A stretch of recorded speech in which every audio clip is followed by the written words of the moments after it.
Sense of danger from Burrowing Jack in a bottle of coke. We are the people of simple pleasures. What's going on, guys, and welcome back to the live stream. I'm Josue from Josue's Exotics, and I got my co-host here to my right, and that's my boy BPL. And go ahead and introduce yourself. What's up, guys? I'm Ball Python. I'll go. I'm Ball Python Love, BPL, David, Rambo, whatever you want to call me. I'm the P in the P&E show, and tonight we got a kick-ass guest. We got Rescued Replicated Reptiles. I told you, man. I told you. I do this all the time. It's okay. But appreciate you coming up here, man. You can call me Wayne.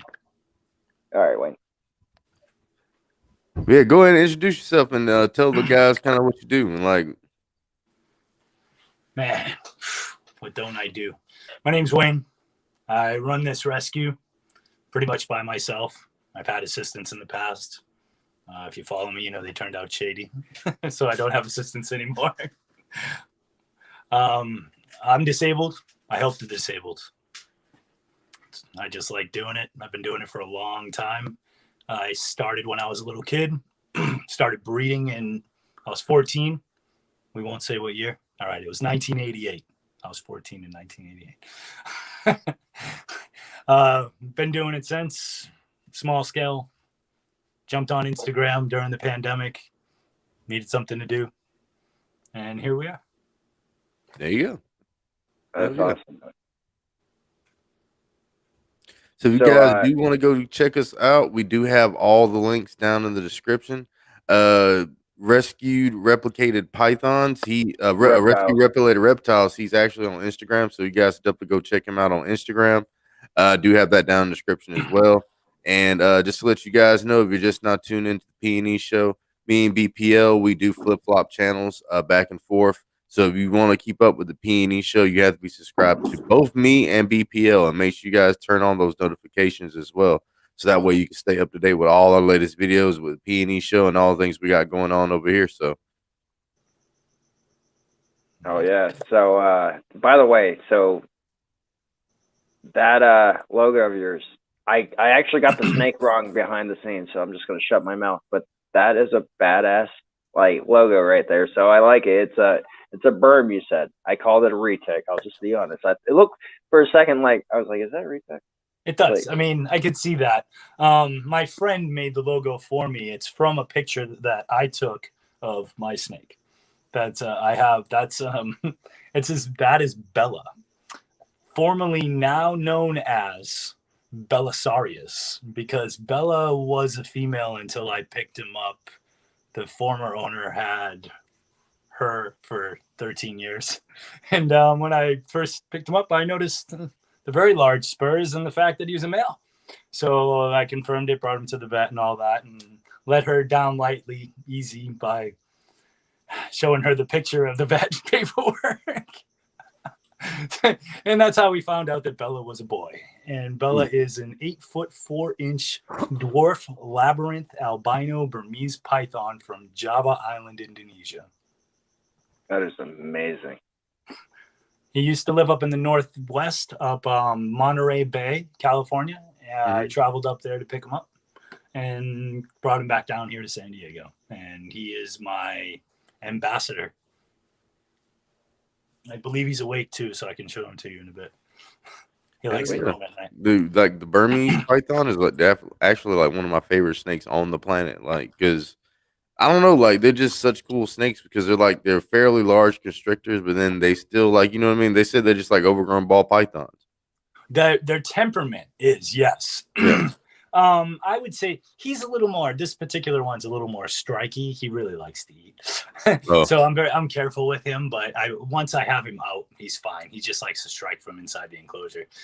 He's actually very unique in being a Burmese because he's not a true Burmese. He's a dwarf. So those snakes, I was telling you guys earlier, those snakes. Those and basically the normal Burmese pythons went over from Thailand to Indonesia. Well, so did the reticulated pythons. They both swam over there because they're actually great swimmers.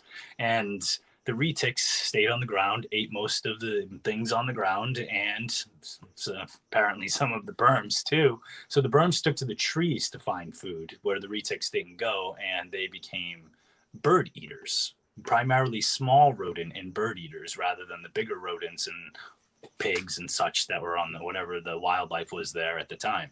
I forgot what they call that. It's yeah, that's basically a ground snake, a ground dwelling snake went arboreal, and because of the diet, they became dwarfed. They didn't get as big because of the change in nutrition. It's completely different. Birds are, cartilage, and they don't have a lot to them. The density to them compared to the bigger animals that were on the ground. The retics got huge, and the Burms got smaller. So 8 foot 4 inches, dwarf Labyrinth albino Burmese Python. He'll never get bigger. He just celebrated his 14th birthday. I have a video of me giving him a chicken. For the first time, I gave him a whole chicken. I put it on a reel. He's never had a bird before. I mean, he's a bird. He comes from bird eaters, so I figured why not? It'd be a cool birthday present. He always eats rats. He eats just normal, large, and jumbo rats, usually 5 or 6 at a time. But this time I gave him a chicken, and a few days later I gave him a few rats. Oh, heck yeah. It was pretty cool. It was funny. I have the video on there. You can check it out. He actually grabbing that chicken is hilarious. It was a frozen thawed chicken. I don't do anything live. I feed nothing live. Ain't nothing wrong with that. Let me correct myself on that. I feed the very, very tiny, like hatchling Solomon and Isabel Island ground boas. They get small live lizards. So those are the only thing that actually get live. Oof. Ouch. Nothing. No. I know, right? It is kind of hard. But I breed anoles to feed anoles, and I buy them as well from pet stores if I don't have any at the time. And I have a half a dozen anoles that breed, and I get the babies and I throw them in with the hatchlings. Because I know there's a lot of species of snakes that eat them lizards. Lots. I actually have 4 here now that we usually start off as lizard eaters, and then you can mostly get them to eat mice eventually, rodents, small rats. I now have got probably my favorite snake to eat both mice and rat pups. So I'm happy about that. Like like baby rats, like really, really young, probably like 4 or 5 day old. But it worked. I did it, so I can feed this thing anything I want now. I love it. It's the Loxoscemus. Technically they call it the Mexican burrowing python, but it's not a python. It's not a boa, not a colubrid. It's in its own family. It has no subspecies. It's its own classification. You said what was it again? It's the Loxoscemus, also known as the Mexican burrowing python. I have 2 of them now. I thought you were talking about I thought it was on like a Sicilian or something at first. I was like, wait a minute. The Loxoscemus comes from Mexico and Central America, and it goes down into some northern parts of Brazil. And basically it lives under 3 or 4 feet of dirt, so it's not in the reptile trade. People don't really know about it. It's a beautiful snake. It's got a rainbow shimmering iridescence to it. It also looks like it's paradox. Every one of them has white blotches on them and little tiny blotches, some of them bigger in their bodies. My female, when she sheds, she keeps the grayish brown color of her head and goes completely white. Her whole body is white, and then this color comes back. It happens every time she shed now, and I've had her shed 3 times. It's beautiful. it's an amazing snake. People don't know about these snakes, and right now I'm working with some people to try to basically they're all, a lot of them have been wild caught. So I have sought out a male and a female, and they were both wild caught because they're impossible to find. So I made sure I had 5-6 month quarantine there first, and then I do my own quarantine, and then I put them together. And I'm like 90% sure I saw these two lock just a couple of days ago. So I'm really hoping. Man. I believe it's called ovipoid. I can't remember how to say the name, but they have 2 to 4 eggs at a time. They are also egg eaters. They will eat their own, and they can also be cannibalistic. They can eat smaller ones, and they'll eat each other if they're very hungry, which obviously I won't let happen like that. But I am housing them together to get them to breed, because they also breed under like 2 feet of dirt. That's crazy. It's not something I can watch. I can't just like watch that lock up like a ball python or even a corn snake, you know, like those. It's very difficult. So you just have to like keep them fed, make sure, keep them watered, keep them moist, you know, keep that humidity really high for them. They like that high humidity. So yeah, I've been doing that. And yeah, you said they come from like in like the Central American area and stuff, you know, that's drowned with humidity, especially with them living in the ground and stuff. Because like even with the dart frogs, they live on, like you said, the forest floor, and they live in almost 100% humidity all the time. Well, these guys they're a mix, right? I would say that right now what I do is I mist the top every day. There's a layer of substrate on the bottom I keep really nice and wet. And I hate to use the word moist, but it's, you know, yeah. And then on the top, it's more of a dryer, and I have some sphagnum moss. So when I spray it down, that retains some of it. But I'd say they're probably at a constant 70% humidity. Yeah. They like that. I've been down there. I've been to Nicaragua, where they're from, and I know what it's like down there. But I also know that not all the soil is wet where they come from. So it's a lot of it is it's like a mix. It's a mix of dry and wet. You could really dig down and find dry soil there. I've done it. I've herped down there. Yeah. That's awesome. I'd like to bring one out to show you. I have videos. I could go try to grab one right now if you want. Yeah, if you want to, yeah, go ahead. They're in the dirt. Yeah. They're in the dirt, but you know, it's worth a shot. I'm curious to see, because I have to look one of those up. And welcome all guys in the comments. We got Derek's Reptiles, My Animal House, Moon Over Miami, BS Ball Pythons, Far Out Exotics, Rad's Pythons, DG Reptiles, JW Geckos, Christopher Escamilla. Chris, flexing and finessing. That's my boy right there. Yeah, he was in here. Kara, Ledka. Welcome, everybody. Remember, ABPL, thank you for the sticker. You're welcome. Hell yeah. Thank you for stopping by Moon Over Miami. Well, I got to tell you guys, that's luck at its finest right there. I've never had both of them come to me at the exact same time. Oh, look, yeah, they are pretty snakes. Oh, geez. I've never had both actually come out and see what's going on when I've tried to grab them. That's awesome.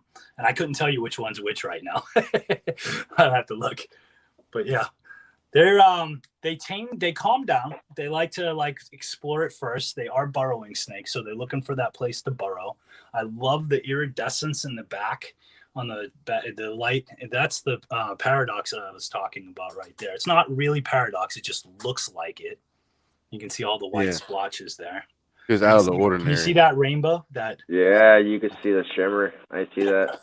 I can't believe you guys both came out at the same time. That's so funny. They were kind of like not wrapped up, but they were like together and like right next to each other. So they kind of coiled together when I went to grab them. They're fairly large too. Oh yeah. They're pretty good size. This is about the size they get though, about 2.99 is what they say. 2.99 feet. It's so funny. I love it. I love the description. Sometimes they only get. But I'd say these guys are both adults, and they're both pretty. They're handleable. They don't bite me. They want to move until they don't want to move, and they calm down, and then they touch each other, and they get all kind of weirded out because they don't know what's up because those tiny little eyes they can't see. I figured so. They probably had really small eyes, and now like to see their face. All burrowers do. All of them. They have to keep that dirt out. So what I'm feeling right now is not a good sign. So I'm gonna have to go put them both back because both of them right now, I can feel it in their guts. Somebody's gonna poop on me. Uh-oh. Tell you what, I know you guys probably want to see this. Typically, these guys each live, because they're of this size, they each live in a 30-gallon. But I want them to breed. So I have them in a smaller tank right now. And I am going to show you what happens when they go gone. Oh, yeah, just like that. Just like that. Can you see that clearly? I'm not looking. Yeah, they're going right under the soil. Gone. Yeah, You will not see them until I dig them out again.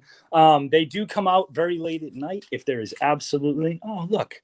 I got a partial shed. I never get full sheds because of the dirt. So these guys are definitely, I would say right now, because of what I want to do with them, my favorite animals that I have here. These guys are come by, so I wanted to... Nuclear blast. Welcome. I'm really enjoying like studying them, handling them. I'm writing about them. I'm gonna write as you know, I write as well. So I'm actually going to write about them and probably submit my articles to some kind of reptile magazine. I don't want to say them, but something like that. So somebody, some kind of study. I'm gonna document everything and see what I get, documenting what they eat. I'm documenting, how their behavior together separately, all that. Because that'd be interesting. Because I wonder, like, what do they eat like naturally in the wild? Because that'd be cool to find out. They're not exactly that. Like they're people haven't done anything with them because they're so rare. I literally want to propagate a species into the reptile trade. What's the other one? There's another one. We have another burrowing species in the U.S. There's what they say these are closely related to. If you look it up on Wikipedia, what they say is they did the genetics. They first put them in the python category, and they're like, no, these aren't pythons. They're more like sunbeam snakes. So, I've seen those, yeah. Right, and they say, well, no, not really, because they don't behave like that. So they're more kind of like almost like boas. And somebody said, no, more like colubrids because they don't always wrap. Sometimes they just eat and they didn't know. And they're like, no, it's more like a python. So they put it back in the python category. And then they did the genetic testing. And they said, it's close to a true python, close to a sunbeam, but neither. So it's in its own category. Because I was thinking they're kind of like it'd be, because I think these are like a mini I forgot what they call it. Like a white lip python? No, welcome. I'm just talking because of the color. These guys, the I forgot what the hell they call them. Black-headed crown flat snake, like flat-headed snakes. Yeah, these guys are in that flat species, just like the Solomon Island and the Isabel Islands. They have shovel noses. Yeah, so, there's a lot of species out there that do burrow like that. Because they got those down there, and but those are like the only ones I know that we have in the U.S. is kind of like that. Yeah. These guys, I've heard of them, and I never caught one in the wild. I've caught all kinds of other stuff, but I never caught one to study in the wild before. That's crazy. I actually, this is kind of a funny story. I went to the first reptile show around here. It was in Del Mar, California. It was that Reptilian Nation. And that's where I met my buddies, Ryan and his brother, Jesse. They run Terra Nova Exotics. And these guys, Terra Nova Tropics, these guys, man, I went in there purposely to go see my friend Tommy, Rocket Birdie Reptiles, buy a paradise flying snake. This is what I'm going those there are for. Gorgeous. So check this out. I'm going there and I'm meeting a kid who's going to drop me some Crested Geckos. He wants me to take them. I want some Crested Geckos and I want little babies to raise up. Everybody out there's like, I need ready to breed. I'm not about that money. Let's sell. I want little babies so I can raise them up and I can hold them. You know, I want them for a few years. This is what I want. So I get 4 from him and I give him some cash for him and he goes into the show. Well, my whole intention at that show was to go buy that paradise flying snake. And I went to Terra Nova. I walked by before I found Rocket Birdie. I could not find Tommy. He was outside, not inside. I'm inside looking around for him. I can't find him. And I didn't ask anybody yet. And I saw the Loxosimus. And I was like, oh, shit. I knew what it was right away. I was like, no way. I was like, what is that? And they were like, the Mexican burrowing python. I was like, no, that's it. But it's not a python. They were like, you know that? And I was like, yeah, I do know that. Yeah. And we're going back and forth talking about it. And they tell me how much they want for it. And I went outside and told Tommy I wasn't taking this snake. The kid that dropped me off the Crested Geckos at that show, he bought that snake. Because the flying snake, they flatten their body out like a whole lot, and their ribs. They flatten their ribs out, and they actually go into a triangular pattern in midair. So they're like a triangle, and they wave. They say that they can control their flight, and they can go 330 meters. Crazy. I got to pull a picture of that up. So you guys. Oh, they're beautiful. I got a picture. I haven't posted yet because I haven't taken possession of it. But check this out. That kid Hunter that I got those Cresteds from, that I gave him that cash. He took that cash, bought the paradise flying snake after I backed out. And now I'm getting it from him because he's going away to college and he can't have that snake. Because I did a report so I'm on actually those getting guys. the same snake that I wanted, and I decided not to because of these two. So I'm like super happy about it. I wanted that snake, not that kind of snake, that particular snake, and that's the one I'm getting. Yeah, because I did a report on that thing like a long time ago. They're freaking awesome. Cool. That's cool. I love these things. The black pattern, you got the black pattern, and all those colors are actually on the scales. Underneath is black. Dude, the it's body a super of the snake cool. is actually black, and people don't realize that. It's awesome. I love the way they look, the way they feel. I'm anaphylactic, so I'll probably wear some monkey gloves or something, the garage gloves, the mechanic gloves, just in case. You see how they flatten out their body? Like, that's crazy. Oh yeah, they flatten out really cool. When they fly through the air, it's amazing to see. I've seen it happen. And this one's small. I can't wait, man. I want a facility where I could just like have it flying around. That is amazing. Yeah, dude, that's badass snake. They are, and I will have one soon. You'll be seeing it, the posts. I'm actually getting it on Wednesday. That's crazy. I wish I had it now to show you, but yeah, I'm getting that one on Wednesday. Nice. Yeah. That's awesome. I'm wondering what I did with my thing. I don't know where that is. So you guys want to see some more stuff? Hell Yeah, anything you want to show. I got it. Can I reverse this camera? Yes. So if you press mic cam together, the third button, then you'll see camera on the side. Yep. And then if you're on your phone, go down, and then it'll say camera, and then go to back. Oh, look at you. Well, all right. Tell me when you can see it. There we go. Check this out. Welcome, Hill Jack, Spider-Man 1978. How you guys doing? I'm just going to keep Whisper. this view while we look. We're going to see if they're locked up right now. They haven't locked up yet.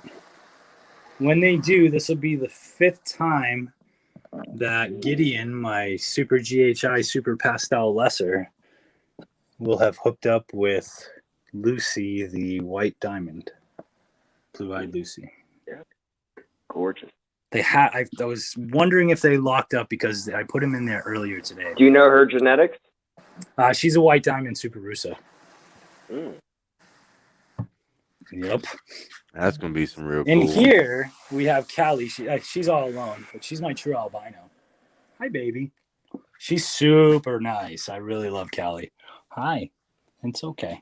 She's like, are you putting a boy in here or what? She's waiting. I did not breed her. She has been bred multiple times, and apparently she throws 11 eggs each time. So far out. That's good. Hell yeah. These two have been together a few times, and it looks like he's trying in there. This is my idea. Looks to me like an Enchi normal, but came to me and I decided to go ahead and roll the dice with her. I have a video about it. This is my super Enchi 100% het pied. And proven pied. He's made pied babies. And it looks like he is trying. And she is almost 3 times his size. Gideon, the one up here that hasn't linked up today, the HI Super Pastel Lesser, he actually locked up with Nebulosa, who is a fire leopard. They locked up 5 times. That's really pretty snake. Obviously building. She is pretty thick in the air. I can tell. Hi, baby. She's like, what are you doing? You open this up or and some of them you'll notice, in some of them I have substrate, some of them I don't. And that's because I do a regular treatment and I always like to see what's going on. Oh, that's actually his. See what we got here. Oh, this is Fifi. She's in blue right now too. She is my Firefly Het Red Xanthic. Hey, girl. She doesn't really like to be picked up much when she's in blue, so I'm not going to handle her a lot. But I can tell she's really dull right now. I like her. She's nice and handleable. My daughter loves her. Yeah. My daughter really loves her. Can you guys hear me okay? Mm-hmm. Good signal? Yep. All right, good. Yep. This one was trying to shed today and had a heck of a time doing it. I don't know if she got it all off or not. She may not have. Over here. This is. Oh yeah, you haven't gotten all that shed off yet. I can tell. Her shed broke up on her. This is Maleficent. Maleficent is the most perfect super cine I have ever seen. You're super cinnamon? Okay. She has no duckbill. Oh yeah, that see, is the super cinnamon. The shed's still going. She has no duckbill, and she also has no kinks. She's young, and she also belongs to my 9-year-old daughter, but she'll be bred eventually. But yeah, look at that face. I love it when they come out good. I feel really bad when they have like duck bills and the kinks in them because of the, bad morph, bad genetics, whatever. I really like this guy. This guy, he's just like one of my favorites. He to like hold him. As you can see, he's my pastel yellow belly. He's possible fader, and he's het orange ghost. Hey, bud. I had him out earlier because I wanted him to be okay with me pulling him out now.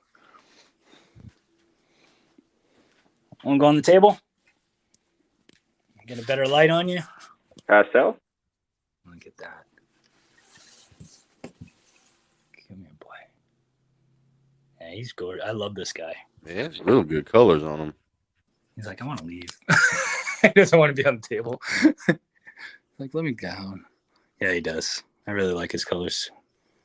He's got a cool face. Hey, buddy. Nice, camera shy. There he is. I like him. He's getting there. He's not bred yet.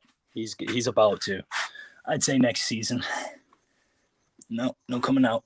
Got to go back in that way. I'll go right down the racks.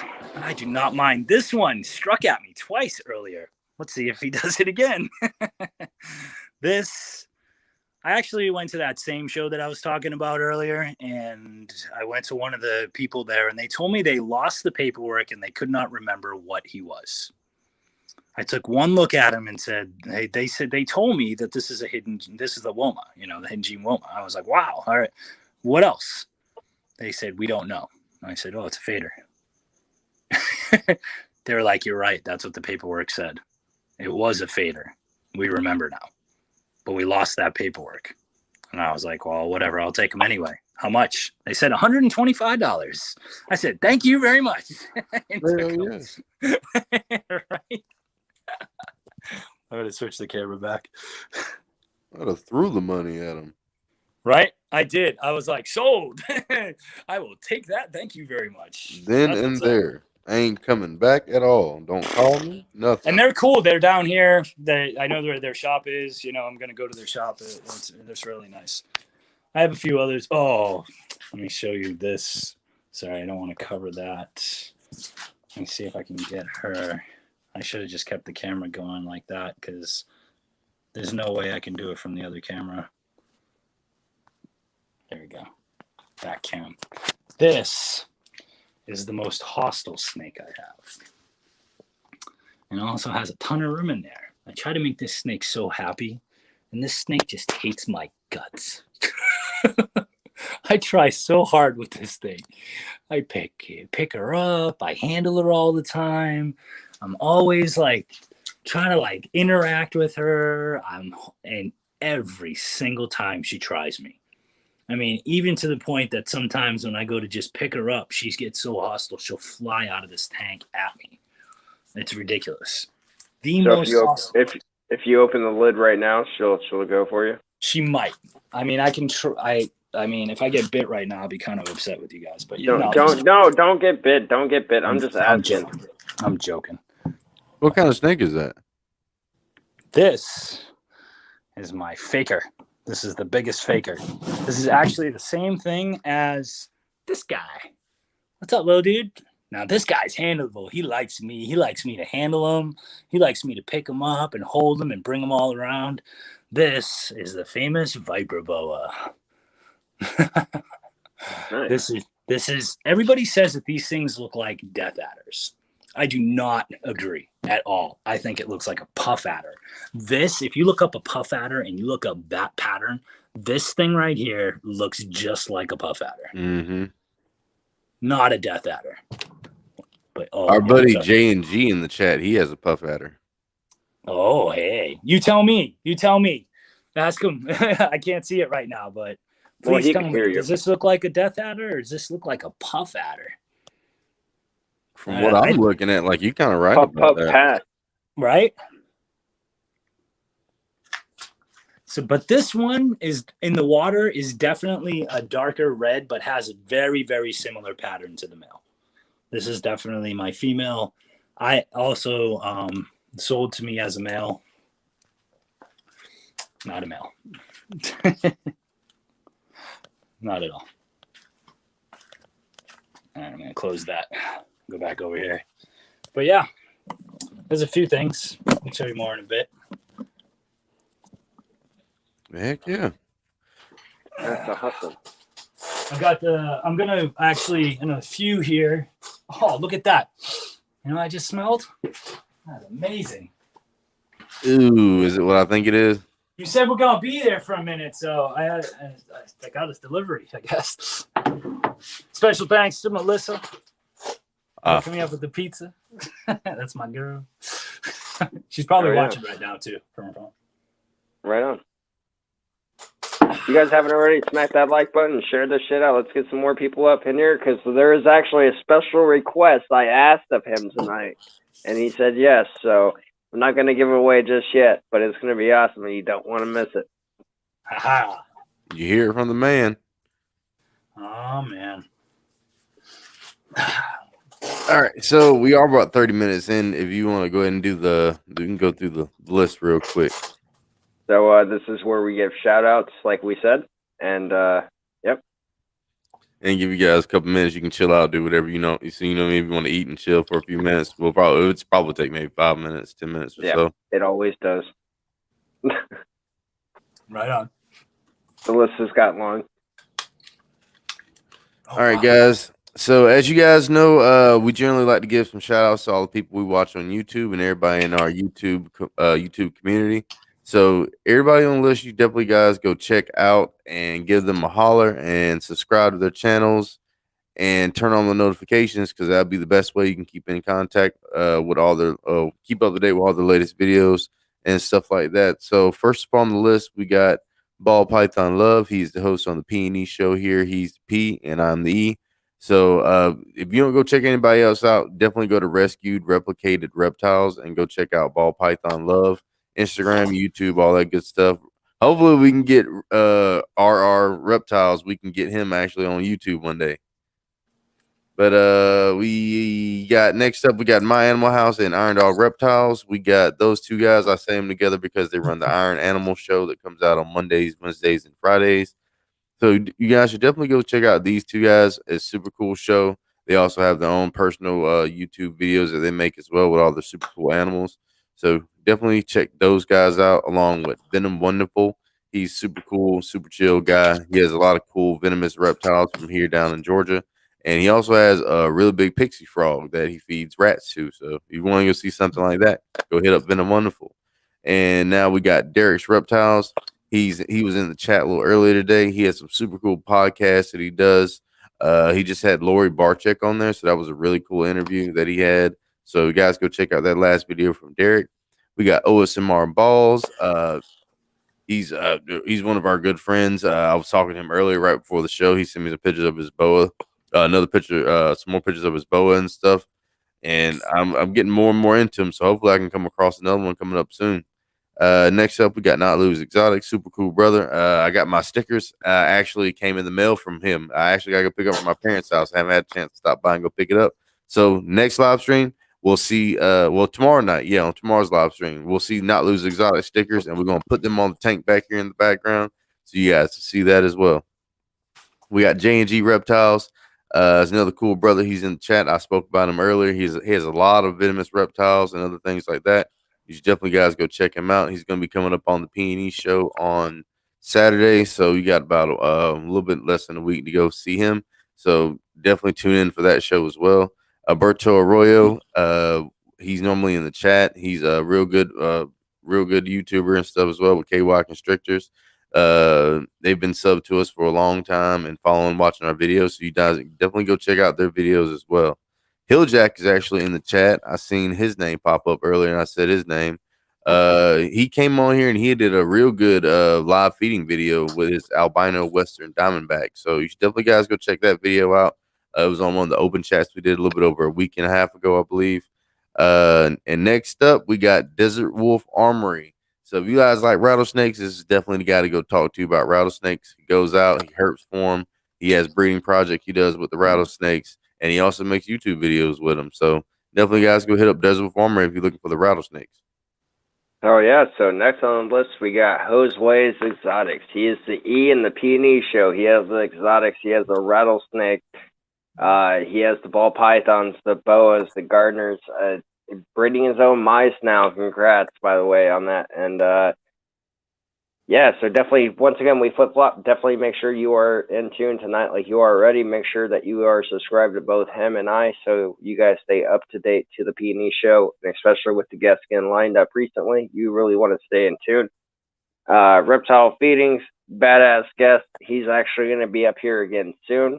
We're going to have some more content with him. It's going to be a kick-ass time. Cannot wait. Spider Mom 1978 was here not too long ago, if she's still here. Kick-ass person. Has a bunch of amazing tarantulas, 50 tarantulas, and a bearded dragon. So definitely go show her some love. TNT Balls, that's Todd. He breeds ball pythons. Very cool dude. And hopefully, last time I heard something about his daughter. Hopefully everything is well. Next, we got Cold Blooded Monstars. That's a good friend of mine. Hopefully all is well with him. Got to get him up here one night. Todd Autry is another guy we're trying to get up here soon. He does a lot of herping, and he has a few venomous as well. Next, we got Fitz Family Constrictors, a.k.a. Youper. Good friend of mine. Breeds ball pythons. You know, good guy over there. Definitely check him out. He goes live every Saturday. Definitely check him out. Next, we got Reese's Python, good friend of mine as well. He'll definitely be joining the live stream once he's done with Derek. Next, we got Roz Reptiles, Chomp Chomp. Cannot wait to get him up here. I think within the next week or so, he'll definitely be a guest. So check that out. Never know whose channel it might be on. So once again, stay in tune on both Josue and myself. So Ball Python love. Next, we got Proper Royals. He was a guest. Kick-ass dude moving from North Carolina to Florida. Has a great-ass channel. Puts out knowledge about ball pythons. You guys are interested in that, definitely go check him out. Once again, we had him up here as a guest. Kick-ass dude. Next, we got AEP, Always Evolving Pythons, Miguel. Kick-ass dude. Had a bunch of knowledge, ton of energy, big dude in the game. Hopefully all is well with him. Next, we got Mary's Pythons and the Holy Balls. Her and Mitch actually joined up on the live, kick-ass time. And that was actually our first Patreon ever. And going to swing it back to Josue. All right, guys. So we got D's Balls and Exotics. That was Dylan. I really enjoyed that interview we had with him. He's the guy with the Burmese Pythons. So if you guys don't remember that, go back and check out that video. He has a whole lot of different Burmese. I believe he had the Savannah Monitor. We got to see that was like a fully grown one. He's freaking huge. So awesome video with him. Area 51 Morphs, another real cool brother. We had him up here.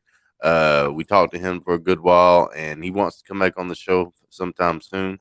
And he has a lot of cool snakes as well with his ball python breeding that he does. Doug's Monsters, he's guys normally in the chat. We had him actually come up on the show, but he's actually over there in the UK in Scotland. So I mean, big shout out for him taking the time out, because Lord knows what time it was over there when it's like 11, 12 o'clock here. I think it was like 3 a.m. Yeah. So big shout out to Doug's Monsters for that. Joe Challoner, real cool guy. Next up, he is the owner of Venomproof Cages. So if you guys know about that, you definitely should go check him out. He has one of the top cages for venomous reptiles, and not only for venomous reptiles, but they are really good ones for them. Because they have lockable hides on the inside, and they also have front opening enclosures that are lockable. And you can clean out the lockable enclosures from the side of the enclosures, I believe, as well. So definitely, guys, go check him out on Instagram and check him out on his website and pick you up one of those today. We got Balls or Russ. That was the guy that had the Jedi Morph ball python. So you guys want to go see that video, that was real cool. He had the puzzles and stuff we talked about. That was really cool as well. Pogo's Pythons, they're normally in the chat. We had them, I believe it was this week. Well, I guess last week now because it's Sunday, but we had them on here. We talked about the African soft furs. We talked about their breeding projects and other things they plan on doing. That was a real good interview as well. Fox Hollow Reptiles is the guy with the bull snakes. We got to see some of those. That was real awesome getting a chance to actually see some firsthand footage with the bull snake up close. I really enjoyed that. Dragon Whisper, he's the guys in the chat right now. He's super cool brother. We was on the live stream with him earlier on his channel. He did his very first live stream, so definitely, guys, go check out. Well, yeah, he was talking about it there. Go check out his first live stream day with me and BPL over there on his channel. It was real good. He's got to show his Tegu actually took down a pretty large rodent, so definitely go check that out. BS Ball Pythons was at the very beginning of the chat. He was here. I believe he still is here. But he came up on there. We did an interview with him. He showed off some of his snakes that he had, and we really enjoyed talking to him and getting to know him a little bit more. We got Moreno Morphs. Dude, that was awesome hanging out with him. I think that was Jerry, right? BPL. Yes. Yeah, hanging out with Jerry. Dude, he was fucking lit. We got to see. We even got to see some guns that night. We did some dude talk. So that was awesome. He drank too, so it was kind of cool. And BS, once again, dude, thank you, because yeah, you hooked us up tonight with our guests. Yeah, for sure. Shout out to BS Ball Pythons. We got Celtic Balls on the show a couple days ago. What was it? Jeff Friday. And Angie. Yes. Yeah, Jeff and Angie. That was a really dope interview we did with them. Got to see some of their cool snakes and just hang out. So I really enjoyed that as well. So check out more Celtic Balls. And last night we had Morphed Exotics. He's on Instagram. That's why he got the Instagram logo there on the screen. Definitely guys go hit him up on the Instagram. We really enjoyed talking to him and getting to see what he had going on with some of his snakes as well. But last but not least, the reason why Dragon Whisperer is yellow. This is he had his second time coming up on the P&E show, showing some love and support for us. So we decided to make his name a little bit different so he can stand out amongst the rest. So if you don't go check anybody else, make sure you go check out Dragon Whisperer and subscribe to his channel as well. And next up, I'll let BBL take it. So next up, we got our Patreon. Our Patreon starts at $5 a month. We'll have another one here very soon, actually. So you guys are interested in that. It starts at $5 to get you to watch it. $15 gets you to watch it. Plus, you get guaranteed merchandise and you get to comment during the live stream. And $20, there will be more added to it. You'll get everything that I just said, the guaranteed merchandise down the road. You'll be able to chat, watch the lives, and you'll be able to come up and hang out with the guests. And we'll be adding new things to that tier here soon. So, and you'll automatically qualify for, if you're already a $20 member, you're like, well, that was later. Well, you'll still get it. So, you guys want to show love there? That much love and appreciate it. Jose would love it. I would love it. It'd be awesome. And yeah, once again, check out the Pythons and Exotic show. Hell yeah.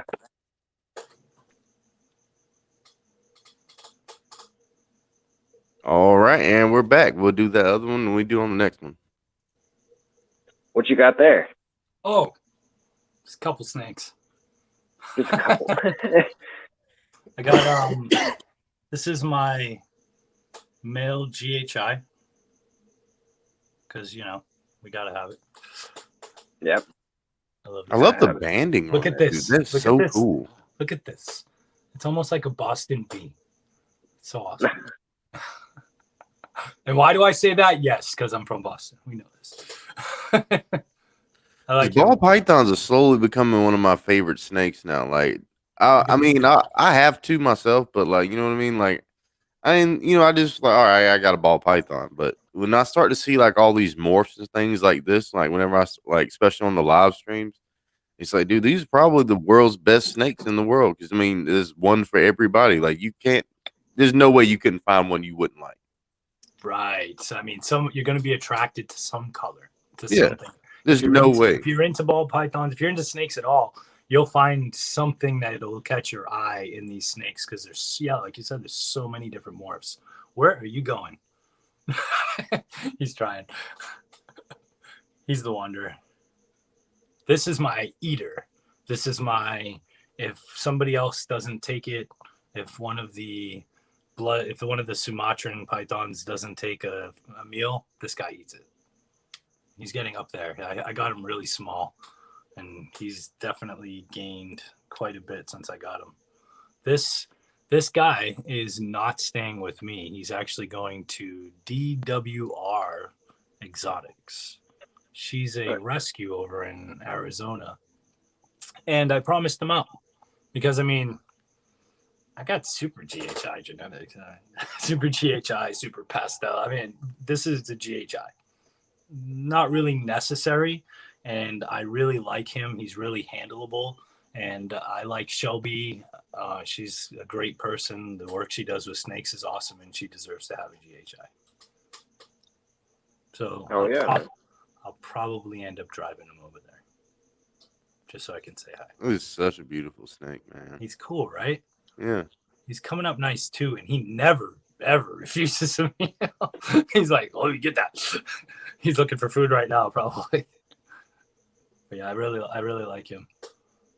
He's a dope snake. Now this guy's staying with me. Champagne Fire Orange Dream. Oh God. Good Lord, yes. Now these orange spots, he had one when I got him. They're all over him now. It's probably been close to a year. You said Champagne Fire? This right here, I can't explain. This just developed. And it's not a rub, it's not a scar, it's not a burn. The dude lives in Iraq. It's never gotten that hot. Everybody else he's just developing this here. And there's a couple of other spots on his body that just started to come out like a month ago. I don't know what that is. I was told crazy. champagne fire, orange dream. I have no, and I mean, it's like a coral pattern. So I'm like, really? What are you? And he only had one of these tiny little orange spots when I got him, and he was infested with mites. Him and the yellow belly I got were totally infested. The people were in the military. This is what I do. I live in San Diego. It's Navy and Marine Corps here. They are not supposed to have animals in military housing, and they get them anyway. They think these are easy. So then they have to give them up when they get deployed for 9 months to a year. So then they come to me. Well, this one in the yellow belly female that I'll show you in a few minutes came to me infested with mites. I was so mad. So it took a while, but obviously I've had him for quite a while now, and this is camera shy. But this is definitely not camera shy. He's still trying to wander all over the place. I'm using my body to kind of like keep him still. And this one just like, this is the epitome of the ball python right here. Yep, that's it. I could put this guy in my pocket, walk around with him all day. I have. And when I'm cleaning this thing, I wear cargo shorts. I put him in my lower pocket. He just chills it there while I just I'll clean his rack. I've had him in a tank before. He doesn't like tanks. He does not like aquariums because he likes to hide. So he stretches out and he feels great when he's all up in that rack. He's in the sea serpents one. Mm-hmm. I like him. He's cool. He's like, neither one of these guys is feisty. They don't, nobody's tried to strike at me or anything. Because the darker morphs, I like those. I'm more into the lighter morphs because BPL, he's got me on this banana thing. I really like the banana a lot. Did you see that male? That I love that contrast. That one that's with the blue-eyed Lucy right now. That super GHI. Oh, I love that dark and when he's in blue, he looks amazing. He's like a totally different color too. I'm gonna put this guy back. All right, you are going back there. I'm gonna keep the GHI out.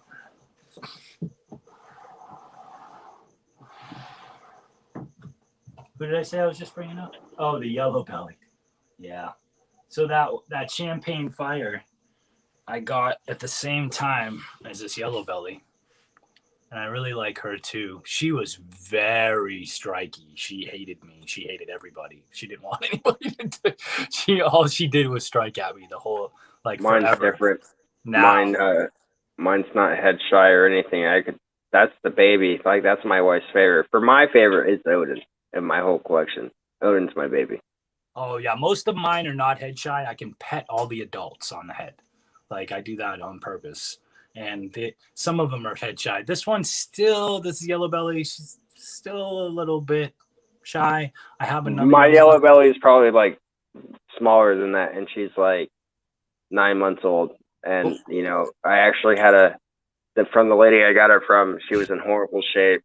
I mean, like bad, like weighing like 50 grams around, and she wanted to take food, so I assist feed her, and she rejected every time. So I eventually ended up force feeding her, sadly. But now I could throw one right next to her, and she's been packing on weight. She's been, I have her on a site in different diet than everybody. Like instead of every 5 or 6 days, I'll feed her every 3 to 4, depending on the size I give her.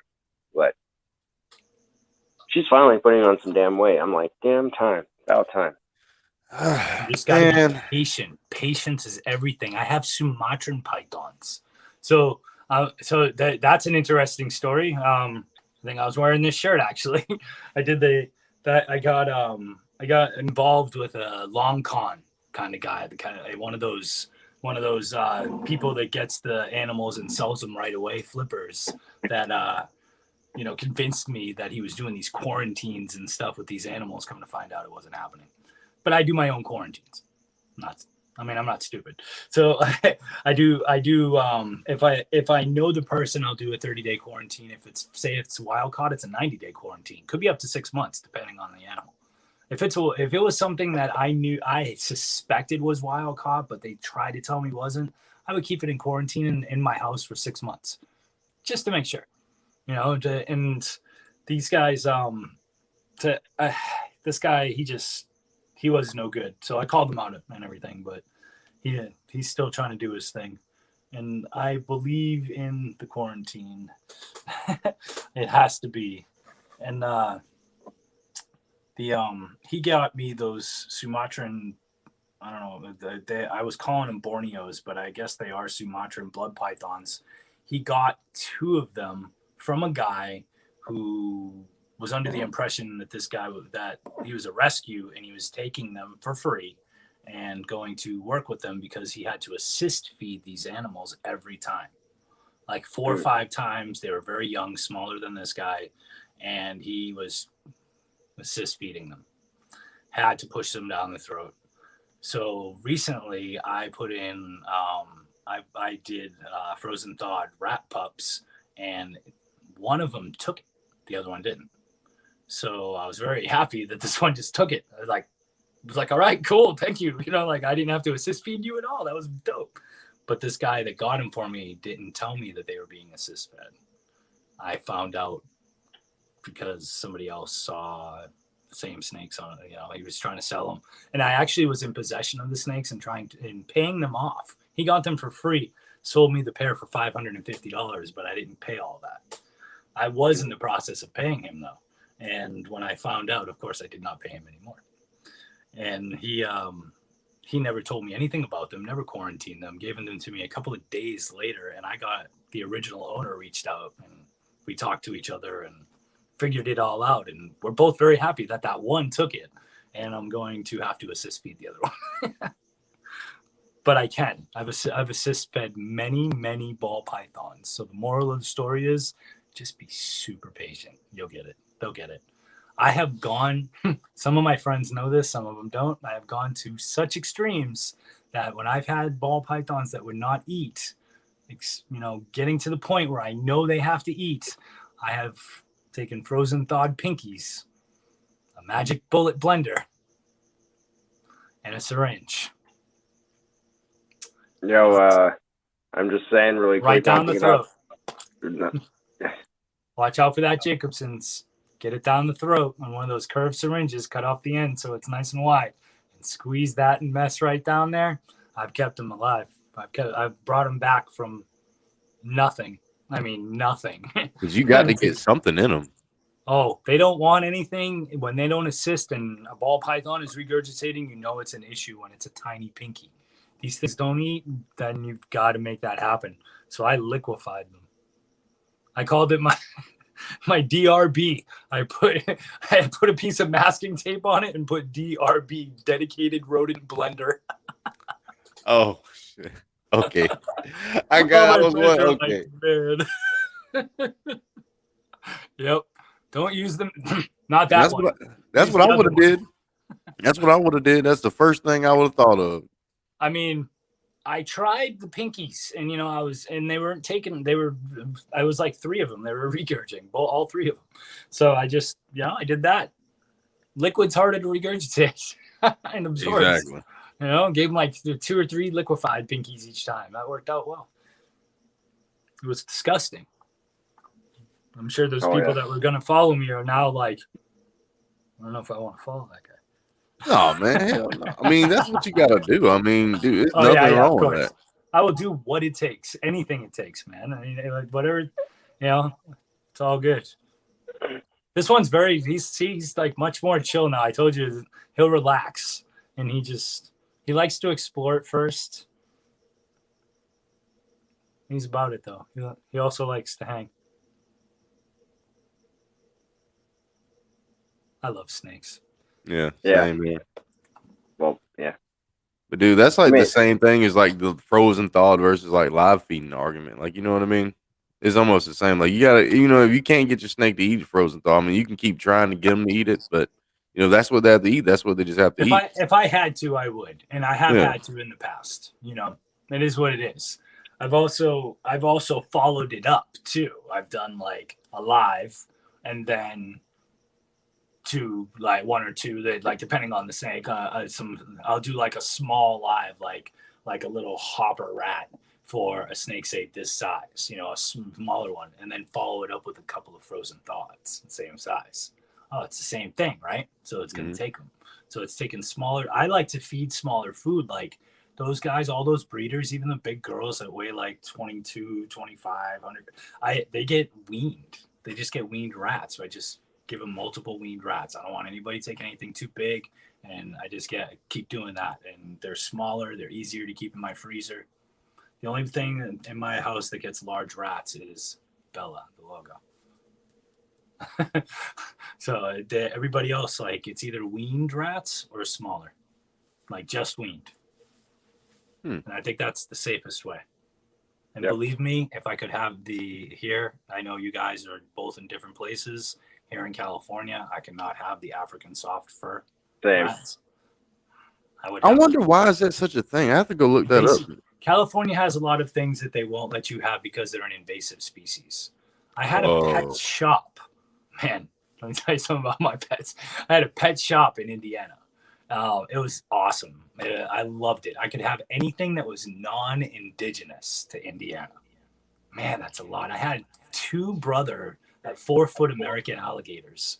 But by the time I got them as hatchlings, and they got up to 4 feet when I sold the shop, and I sold them with it. I had a monocle cobra. Oh man! I had a monocle. I had one West African gaboon viper and 2 copperheads, and my personal pet. I gotta tell you, my favorite pet of all time that I've ever had, the most loyal animal that I've ever had, that loved me. And I actually kept this animal's ashes. Like no other one have I ever done that. I had a prairie dog named Sydney for 13 years. Dude, that would be awesome. This prairie dog, this girl I would sit back in my recliner. She would run up onto my chest, look at me and go, so I could pick her up and throw her at my very cushy, soft couch into the pillows. And then she would jump off the couch, run back up my recliner, up my leg, and do it again. And I'd throw her back into the... I love the little guys. I've seen them. This was the coolest pet, man. But at that time, I also had a cat and a ferret, and they all slept together. They all slept in the same enclosure. They went and cuddled up together in the same bed in the ferret's house. I could never get my... Ferrets are enemies of prairie dogs, man. The black-footed ferret is a thing that... Yeah. It's a natural predator. I had a ferret for one. They were cool. Yeah, ferrets are really awesome. Like I had ferrets. I've had multiple ferrets, and I can't have that here either. Apparently, really, California. Yep. Hedgehogs, prairie dogs. I bought debagged, very young California skunks, and they were shipped to me in Indiana, and I sold them. People bought them for $400 a piece in 1997. I hear skunks don't make bad pets. They make awesome pets. I had one. Yeah, I had a boy, and his name was Flower because I was so original. It's from Bambi. So like, oh I had a flower. Man, don't say that. That's a long time ago, boy. Goodness gracious. Right. Dang, that's crazy. I didn't think about that. So, you just brought back some memories. Flower was rad, man. Flowers, they're like little dogs. There's a guy right now I follow on Instagram, and man, I wish I could remember exactly the name of the Instagram, but I don't. It's like man, I'll think of it. I'll think it's what it is, but it's this guy who has a skunk, and the skunk is hilarious. All videos about the skunk, and the skunk is just like mine. They're like little hoppy dogs. They're cool, but they play with you. They run around. They smell faintly of skunk. Like if you smell their fur, like really smell it. And other than that, they don't spray. They'll act like they're going to spray, but they can't because they don't have the glands. Mm-hmm. So they'll pretend to at first, and then they'll figure it out that they can't do it. And it's awesome. They're awesome little pets. They eat like everything, like dog food, meat, hamster food. Like they'll eat pellets. There's all kinds of crazy foraging stuff. They're definitely omnivores. That's what they do. Yeah, mine ate eggs. Everything I gave it. Whatever I wanted to give that thing. They go through trash. I mean, that's what I was going to. Yeah. You know, they It's eat trash. raccoons as well. Like, I would love to have like a pet raccoon or a possum. My mother had one named Rocky. Because they're so, I mean, they're really Super cool original animals. again. But yeah, Rocky the raccoon lived underneath the porch, came into the house and during the winter because it was too cold in Massachusetts, and lived underneath our porch in an old abandoned wine cellar that had been like boarded up. But you could get access under the porch. The raccoon got in there. Like, just lived in there and came into the house. My mother would let it sleep in her room during the wintertime. I've always been with, like exotic animals, right? Mom had a raccoon. I had a dog chase me once. That raccoon came up onto the porch and defended me. Dude, It was all they're crazy. ferocious little creatures. That black German Shepherd backed right off like, nope. Left. I wouldn't mess with a mad raccoon either. I was like I knew the raccoon, but like that was the first time it ever defended me. I was like, oh yeah. I was psyched. It was great. The best thing. This guy, he's just like he's very warm now. I don't know what time it is. What are we about an hour in? Yeah. Nice. That's good. Wow. Gonna put him away real quick. Sorry, I had actually difficulties. My wife was locked out of the place, so I actually had to go let her in. We were wondering. Actually, we were just talking. I was wondering why just your symbol was up there, though. Yeah, we were sitting there talking about like skunks and stuff. Like, I don't know. I really like those guys because, like, I always wanted one because when I got the ferret, that's what got me into them. Yeah. Oh yeah.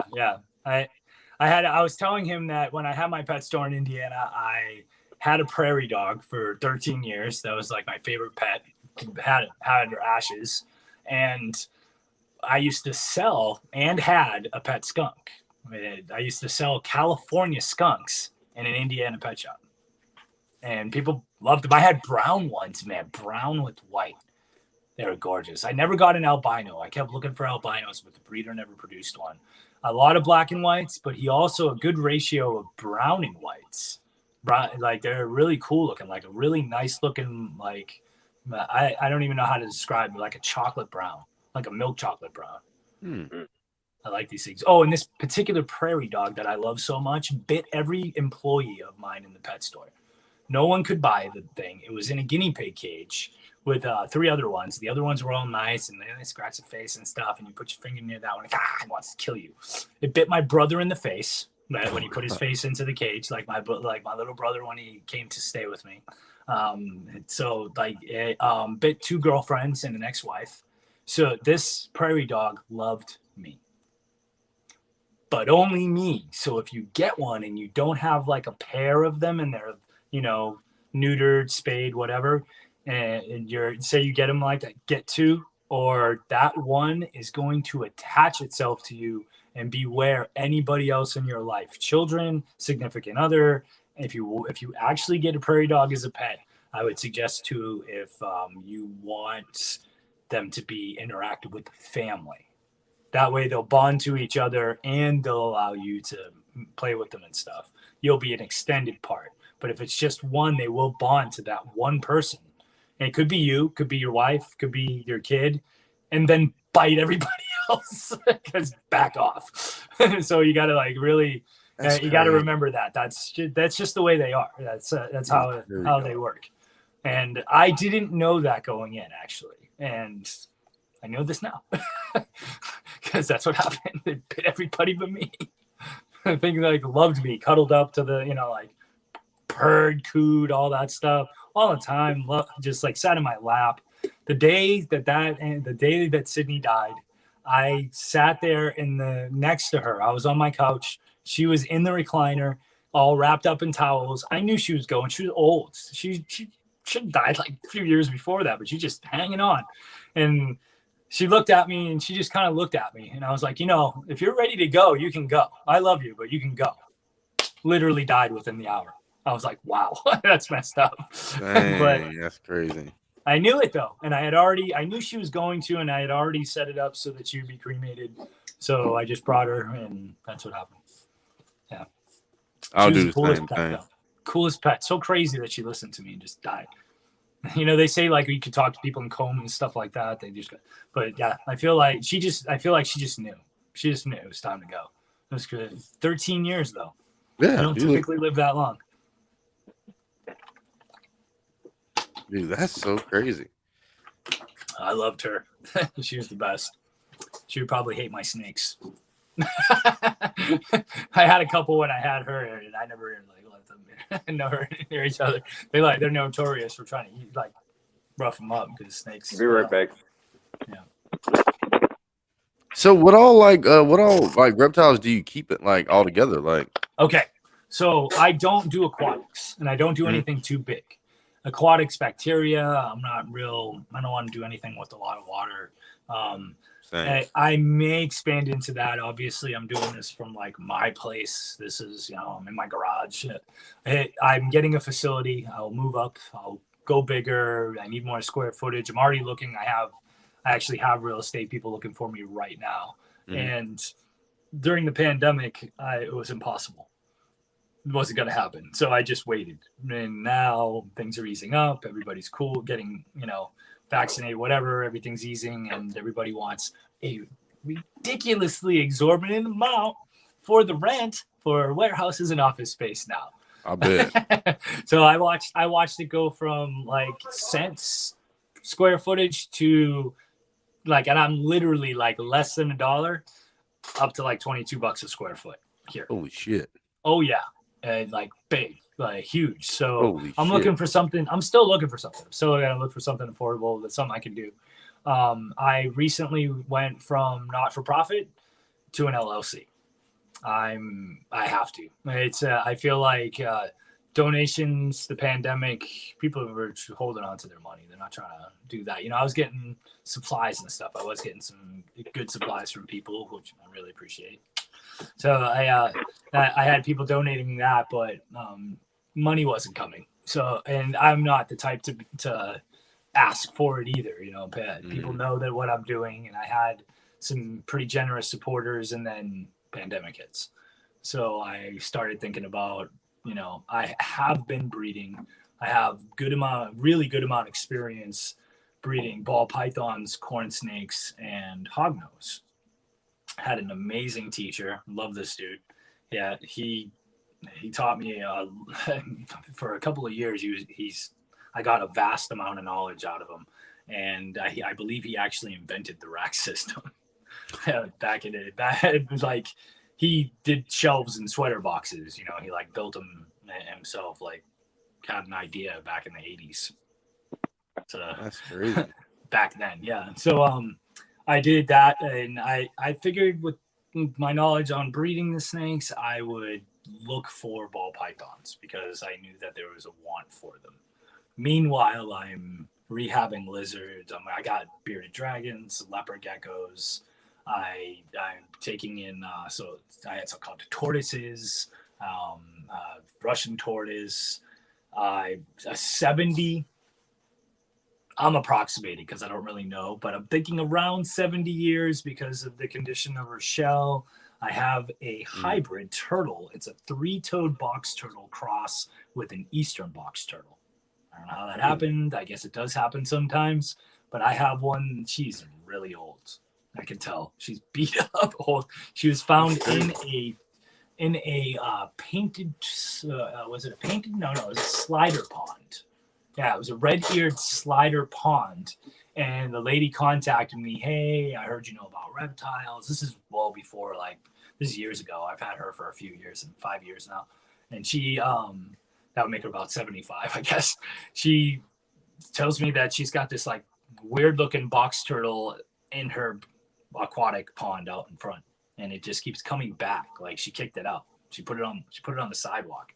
And somehow it keeps getting back into her yard. She figured it would just go back to wherever it was, and it kept coming back and kept eating food and kept living in there and living up on the land and going swimming. These box turtles have a pocket of air, so they actually like to swim, and she does. I have a waterland tub for her. I have her in. She comes out. I let her roam around the yard, some watch her, and she's awesome. She just like I've had her for a while. She's like one of the coolest pets because she'll just wander around and she won't go real far, and she has that big bubble, so she can't get under fences or anything. She hasn't tried. She comes back. She has a shed, one of those Rubbermaid shed that's only like 4 feet tall, but it's long. It's like 12 feet long by, I think it's like 8 feet wide, and it's double doored. And she's in there, so I can protect her at night with the heat lamp over her and all that. And she has one of those Waterland tubs, and she just swims all the time. She loves swimming. So she's probably the only thing that's closest to aquatic, but I have her outside, and she gets spring water bottles, like the 5 gallons. I think that holds 15 gallons of water. So every time I do a water change, I siphon it out. There's a drain right there in my yard. So I siphon it directly into the drain, clean the whole thing out, chlorhexidine it out, and then put 15 gallons of water back into it. And she just loves it.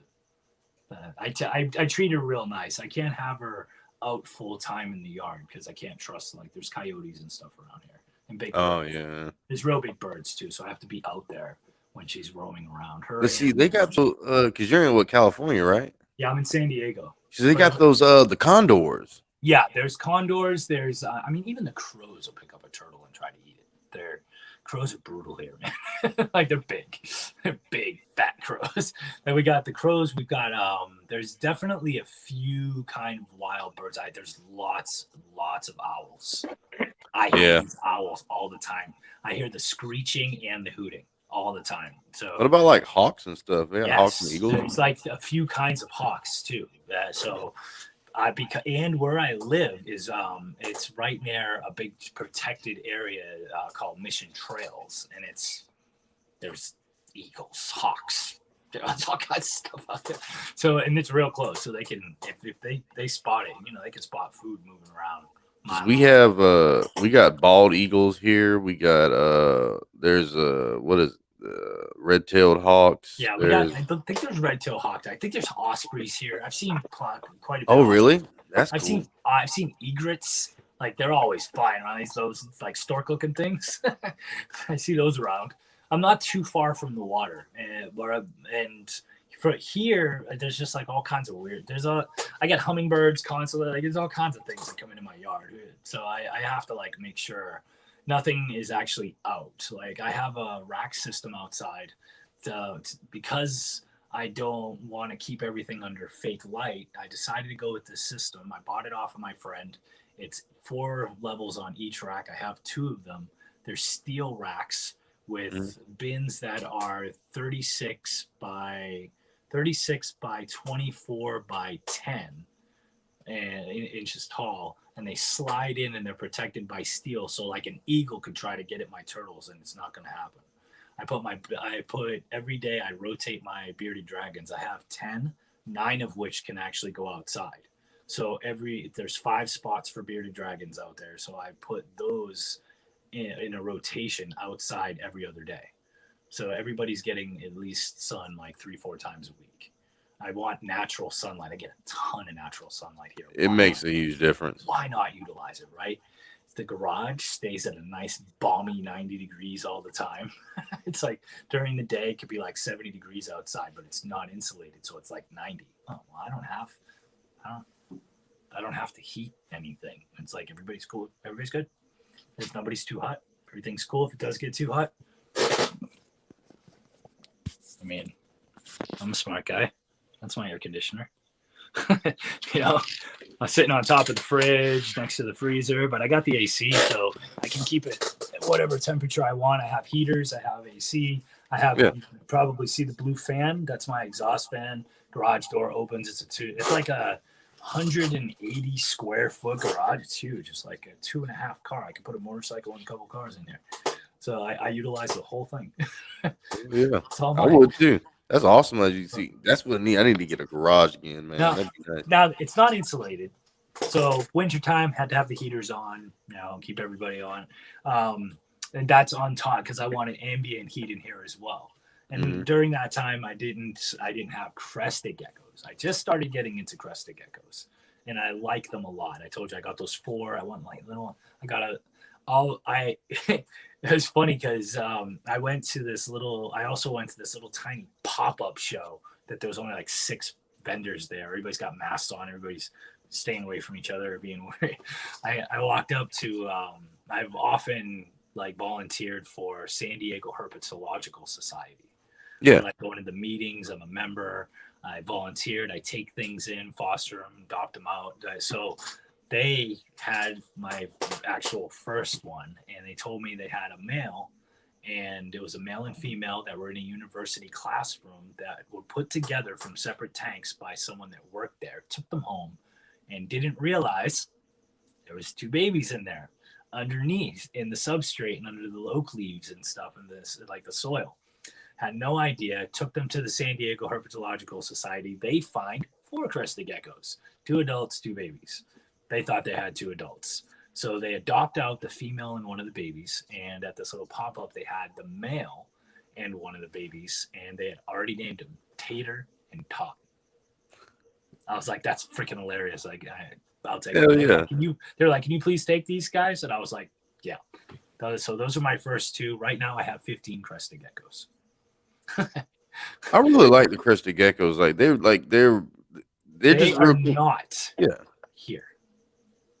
I can't have them here. If I wanted them here, they would have to be like next to the air conditioner, full time, always cold, fluctuation of temperatures. Not good for them. It stresses them out. So I actually have them, the only animals, and an incubator in my bedroom. I have all the tanks with all the Cresties. I have a couple. I have 4 cohabs. So 2 in each, 4 in one, 2 in each of the others, because they're all clutch mates and they're all little. So I'm good with that. They're all the same size. Now I have seen like the original 4 that I got after Tater and Tot from that guy Hunter, who I'm getting the Paradise Flying Snake from. Those 4 I noticed, and you have to watch them because they do this a lot. Those 4, there was 2 bullying the other 2, not letting them near the food. So I watched those 2 get bigger while the other 2 remain the same size. So I split them up. And now that the 2 smaller ones are together and the 2 bigger ones are together, everybody's thriving and everybody got big. They're getting bigger. So I can tell. Interesting. And actually, how much time do we have left? Looks like an hour. Oh, my bad. 30 minutes. About 30 minutes, 37 Yeah, that's good because I think I'll bring you guys with me while I go feed my Crested Geckos. Yeah, that'd be cool. I can handle a few of them pretty well. I have a few adults, mostly babies, and I think that would be a good idea. In here right now, we were asking about like what I have, like what I'm doing. I'm breeding ball pythons. I only breed healthy animals. I will never ever breed anything that was ever sick or ever emaciated, even if it's in perfect health and all it was underfed, just had mites, whatever. I'm not breeding it. If it comes to me as a rescue and I did not purchase that animal, like for example, like I will breed that Champagne Fire Orange Dream because I did purchase it. It just happened to have mites, and they were getting rid of it. They wanted to get rid of it because they were in the Navy and they were both shipping out, male and female couple. So I was like, okay, I bought it. Come to find out, it had mites, so it wasn't anything wrong with it other than the bugs. But other things like they're sick, bearded dragons, leopard geckos, skin, whatever it is, MBD, all that stuff. Nothing. I buy healthy animals to breed now. That's why the LLC part of it. That's why I'm going from 501 to LLC, and I already have. And I need to do that so that I can sell the snakes that are healthy, the hatchlings, so that I can keep the rest of these guys going. That's my only feasible way. The disability check is going to be gone soon. I'm at the end of my work comp trial. It's been like 5 years. I'm not getting a payout. There is no money. I denied it all. I was getting money, every 2 weeks, very small amount, but I was keeping this running with that. And it's just not enough, really not enough for what I wanted to do. So that's coming to an end. And I've been fighting the whole time so they wouldn't give me cash. I want them to pay for my actual care, which never happened. I need them to pay for the physical therapist, the possible surgeries that I need to have. And that's why, as you mentioned earlier, that's why I have my other Instagram page. It was badass. So bringing up your Instagram page, the other one, not, you know, as we're hosting you tonight under, but the other one, which it's on you if you want to name. I'm not going to say it. That's on you. Okay, but so you know, yes, I made up the hashtag disarm the system because I go by disarm. That's D period I period S period A period R period M on Instagram. I'm also on Facebook, YouTube. I'm speaking out against all corrupt systems. And I do it in the form of street poetry, slam poetry, if you will. And I also write for rappers as a ghostwriter. Can't tell you who. That's the secret of it, man. We can't tell you, man. So I do my own thing too. I will tell you that I am about to actually be on an album. I wrote a piece for my friend who has an album coming out, and rather than me write the words and give them to him, he wanted my voice, my style, my a cappella, no beat introduction to the album. It's about a poem that's about a minute long. I can't do it here because it is for the album and it hasn't come out yet. Yeah. So I am going to be doing that, and I'll be announcing that on my page, Disarm. You know, you'll see all that later. His name is Thrillanium, Humble Thrill Skin. He goes by Thrillanium as a nickname. I love this guy. He's from Boston. I like what he's doing, and he's just like that. He's got that rough. So I want to do this for him, and I'm glad I'm doing it. It's going to be my voice, which is kind of cool because my voice isn't out there. I don't know. It's weird. Like, even with like making like YouTube videos and stuff, like seeing yourself on the camera afterwards, it's always kind of awkward looking at yourself or just hearing yourself. Well, here's what happened to me. I was working security at a bar, and when I got hurt at my restaurant job and with the whole work comp thing, I was just attending that bar, you know, just going there as I don't drink, but I like to see the live shows. One guy was a rapper. He saw some of my words on Facebook. He decided to take them and rap them on stage in front of me one night. I just wrote down some stuff, my angst, anxiety, whatever. It was right after I got hurt. Like, what the heck? These people aren't doing anything for me, blah, blah, blah, blah, blah. And it rhymed. So he flipped the words around, rapped them on stage in front of me. I went, he says, Facebook, public content. I can take it if I want to. I was like, oh, okay. Well, I blocked him and I got angry. And then that night I got angry, you know, and then I went home and I realized when I woke up the next morning, what I wrote was good enough to steal. That is true. Wow. All right, cool. Right. I'm going to write some more stuff. So I did. And instead of writing them and posting them and my words, I decided to do videos instead because it's me speaking my words. That's a lot harder to plagiarize. You said reptile. We said reptile keeper by day, ghost rider by night. You got that right. Who said that? So that was the question I had for him behind the scenes was, would he do it for us tonight? Now, you asked me about like a freestyle, something about, or write something.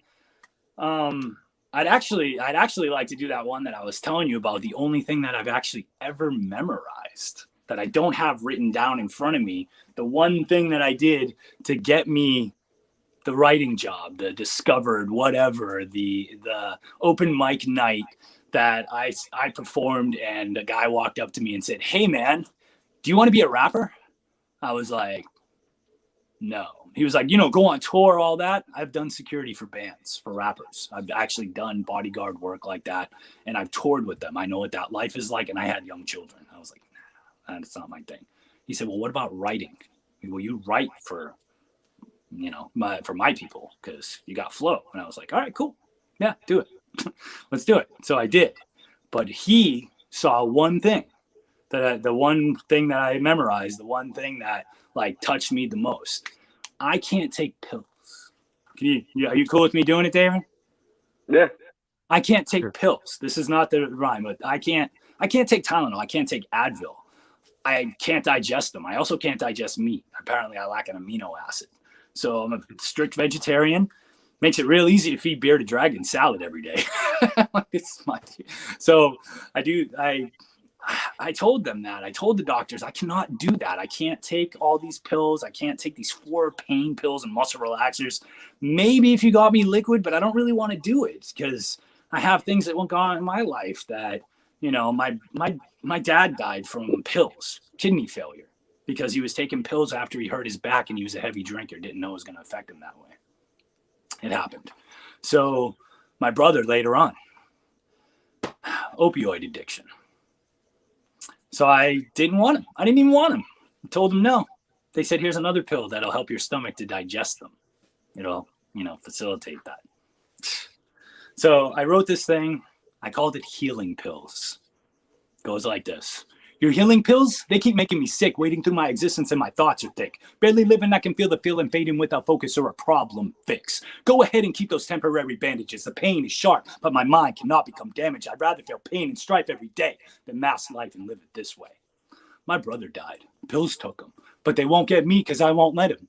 Pain management manages to bring forth more painful damages. Hooked into a system of decline, left blind over time to this world scheme and design put forth by those with pockets lined. Cash talks and your nonsense walks right through closed chamber doors and into controversial talks of government suppression for cash in hand. And another kid just accidentally got shot in the crossfire of the drug war. But it wasn't by the DEA. It's just another knucklehead claiming the spot on my block. That was it. Mike, you should throw the fucking mic down. Just drop it. So I did that, and that's how I started writing for other people. And I've written a bunch of stuff. I have probably like 25 videos, but I have a lot more stuff written down that I haven't done videos for. And I'm on like back order for rap lyrics. So, and I work like 15 hours a day in reptile rescue. So when you say rescue by day and writer, that's more like rescue by, and then write like a couple times a week for maybe an hour or two if I'm lucky. If I'm real lucky. That's when everybody takes food that day and everybody's clean. There's no poop and everybody's got water and everything's fine. And then I can write because this is my main focus is this right here. I have to do it that way. I like the writing thing. It came about because of my angst, because of something that was happening to me. Now I figured out what I need and I fought for it and I see it coming. I see the judge that used to be an advocate for people who got hurt and weren't taken care of by workers' comp. That's what I see. That's my judge. I hope the lawyers are watching this. That's hilarious. The judge was an advocate for people who were screwed by the system. So everything I do, you'll see if you go to my Instagram, the Facebook, YouTube's just the videos, but the other stuff, it's not just about workers' comp anymore. I've spoken on Black Lives Matters. I've spoken on police. I used to be a cop. I know all about it. I was a cop in a very racist land. And when I was told the people that I had to pull over, I left them because that's just not me. I was raised with Dominican family, with Black family, white family. I love everybody. And as a matter of fact, you know, I Rastafari. I adopted Rasta quite a few years ago, about 22, 23 years ago now. So I love everyone. I speak out when I see things that are wrong with that others. So it's developed into a lot more than just what it started. But as I said, this is first and foremost. So let's go feed some fish. All right, guys. I'm not going to shut off the lights yet, but let me see here. Don't want to cover up the screen. See if I can I'll give you a little bit better tour right here. I'm going to switch that camera again because at least now I know. Let's see. I put the light right here. This is a 3-tier 5 leopard geckos are in here. I have one male by himself who was very, very emaciated when I got him, near death.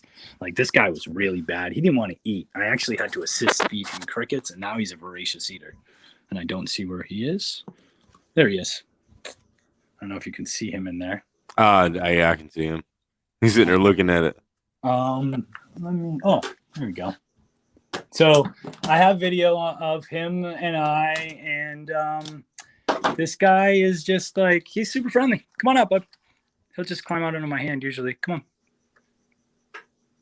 Yeah, no, it's not food. Climb up. Yeah, there we go. Okay. So this guy is in the video on my hat. He like climbs up to my head, climbs all the way over my arm. He goes everywhere. I know you want down. I'll let you down for a minute. I really like this guy. His tail was so thin. It was tiny, and I thought he lost his tail at first because I could barely tell. Like, I thought it grew back, but it didn't. He actually still has his full tail. He's just like a normal leopard gecko. Come here, bud. I don't want you over there. Come up. To be honest with you, I like those a whole lot more than all the morphs and all, because a lot of the morphs don't have all the spots and all like that. This guy was like afraid of me. He didn't want to come to me. He was very like whippy tail. He was all about not being held. He hated it. Like he didn't want me to come anywhere near him. And I just worked with him so much that he just let me. Eventually, he just let me start like picking him up, and then he started coming to me. Now this girl right here, I love her. Like you were saying about those morphs. I really like her. She's got that high orange. I don't know what she is. These guys were, I bought these guys because the guy who had them didn't want them anymore. And I figured I would just take them. There was nothing wrong with them. So these are breeders. This one up top is definitely not. He never will breed. He'll be alone. Oh, look, he's sitting up on top of his little Castle Grayskull now. He loves this top perch. These two are mating. These two, I believe the white one is called a Nova. And the other one, I have no idea. But as you can see, they love each other and they live together. Some people say don't cohabitate them, but I have had leopard geckos for, I would say I've had experience with them since the 90s, and since like 92, 93, and I have cohabbed and colonized lots of leopard geckos, and I have never had them fight because I never put males in the same colony. Never. It's always a male and a female. These guys are the typical high orange with barely any spots. There's 2 of them in there. This one's more like a red, actually. But these guys, these 2 are really cool. This one does not like to be held much. It wants to come out, but then as soon as I have it, it tries to go into flight mode. So I'm not going to let it come out right now. The other one is more red, and right here, this one will let me take it out, and it also has like a more white face underneath. I like this one. Come on out, bub. Hi. See, all of my leopard geckos, like I make sure that they are very, very handleable and that they want to be handled and that they want to come out to me. All of these guys were pretty like hostile. My friend got them from someone, and he just he wanted something else, but I guess these guys and the tank, the cages, they all came with the deal. So he was like, you know what? I got them, but I want you to take them, and I did. Because they still seem real handleable and all. Because they look pretty chill. I put the time in with these guys. I definitely, with everything really, I want them to be handleable. These guys were not, there was nothing wrong with them except their conditions. Their living conditions were crap. They were actually in this, but there was nothing in there. It was empty, like completely empty, just a water bowl. And my friend put a couple of things in there, little huts and stuff. And I went all out. I did I actually have a big melamine that I just started. It's my experiment. I have a couple of the giant leopard geckos, the big yellow ones. Mm-hmm. They're over there. They're in like complete darkness over there right now. Those would be harder to show, but I might be able to. Those 2 I have in a bio tank. I actually have isopods in there and oak leaf and bark and all that stuff. So because I'm experimenting with leopard gecko bio tanks. I mean, why not, right? So they're actually doing pretty well. I would only suggest ever. This one's actually smiling at me, so you have to see this. I just came over here like someone's just looking at me. I just recently got some. I got a culture of the actual isopods I started doing because I need to start breeding those because I got a couple bioactive setups that really need them. Now, as I was going to tell you, with the leopard geckos and the crested geckos, my suggestion would be do not get meat eaters. Do not get isopods that eat protein because they will gnaw on them when they're hungry and they don't have anything to eat, like boredom, hunger, whatever.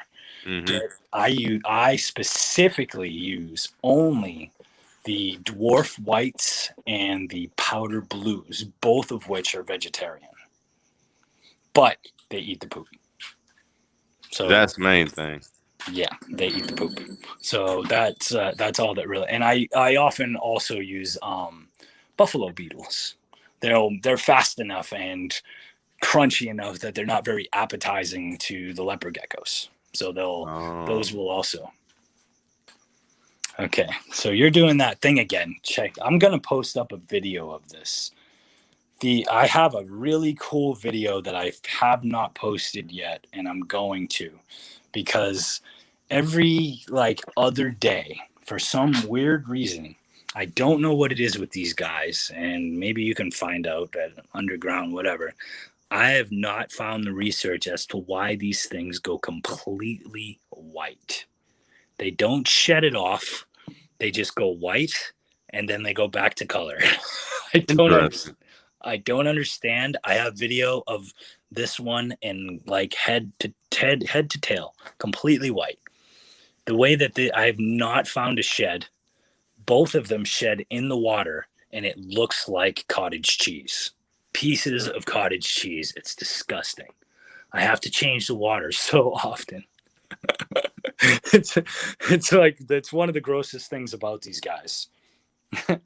The cool thing, though, is they are very similar to the Sumatran Pythons, and they don't actually, the little one eats a lot more. I feed the little one on a same as the Sumatran Pythons would normally eat, and also the Loxosimus that I have, they eat 21 days, every 21 days. But the adult Viper Boa, I've noticed, doesn't even want to eat that much. When they're adults, the Sumatran Pythons and these guys, they tend to eat every month and a half. They don't want to eat. They won't eat. They don't care. They'll eat when they're ready to do it. And if it's not perfect, you got to have that perfect heat and everything if you're going to feed frozen thawed. And they're strikers. So they're not quick to coil. So you're going to have a little mouse or rat in there. If you put it in there that's alive, you got to make sure it's smaller because they're like without teeth, because these things will strike. They just keep striking them, and it's just gonna make one that has teeth mad, and it's gonna bite to defend itself, and you'll have a hurt snake. So if you're gonna do live, which I don't suggest, then do that. But I have to do the frozen thaw thing perfect with these guys because they won't take it otherwise. And I've tried to get her to eat more, and it seems to be right about that 6-week mark every time. And I know that for sure because I keep it all on the list. Everything I got is on the list. So what they eat. I got my friend made me up. I had no idea what I was doing with Excel. He made me spreadsheets. Nice. Yeah, super cool. And they may be watching right now. I actually belong to a group. You see the hat I'm wearing? I belong to a group on Facebook that focuses around these hats. We call them Scally Cap Mafia in the house. I posted up that I was going to be on here tonight, so I'm pretty sure that a few of them might be watching right now. Or were watching anyway. Maybe. Never know. Or they'll watch later. But there's it's like when I went into this group, there's a couple of hundred members. Now there's over 4,000. So, here's a question for you. Yes. You know, show's not over yet, of course, but Crested Geckos. you know, you being up here with us tonight, how do you feel about it? What do you mean? How do I feel about it? Like, was it a good time? Was it not worth it? Oh, absolutely a good time. This is fun. I like doing this. I do this anyway. This is what I do. I like try to put myself out there, and I like being asked questions. And of course, I like talking and presenting and all that. I do educational stuff for schools too, and I'll bring my animals around, and you know, I like to the rec center or after school or whatever, and stuff like that. Just to do it, to educate people, because so many people are afraid of snakes. You know, my mail lady is afraid of snakes. I actually did. Some people didn't get my stickers that I sent out sometimes I have to go to the mail, the actual post office to pick up my mail. I did yesterday, and I got some stickers that were sent out probably weeks ago. That's crazy. When you're afraid of something, it really, you got to think about that. How many people are actually afraid of reptiles, and especially snakes? And I have this symbol on this one on my outgoing mail on my address label. So she sees the snake. And one time when I went to hand her my mail, she looked at it and went, like that. And I was like, I figured it out. Because people were telling me they weren't getting my stickers. And I figured out that she was. So we're going to go upstairs and feed some Crested Geckos right now. Because you got to see these guys.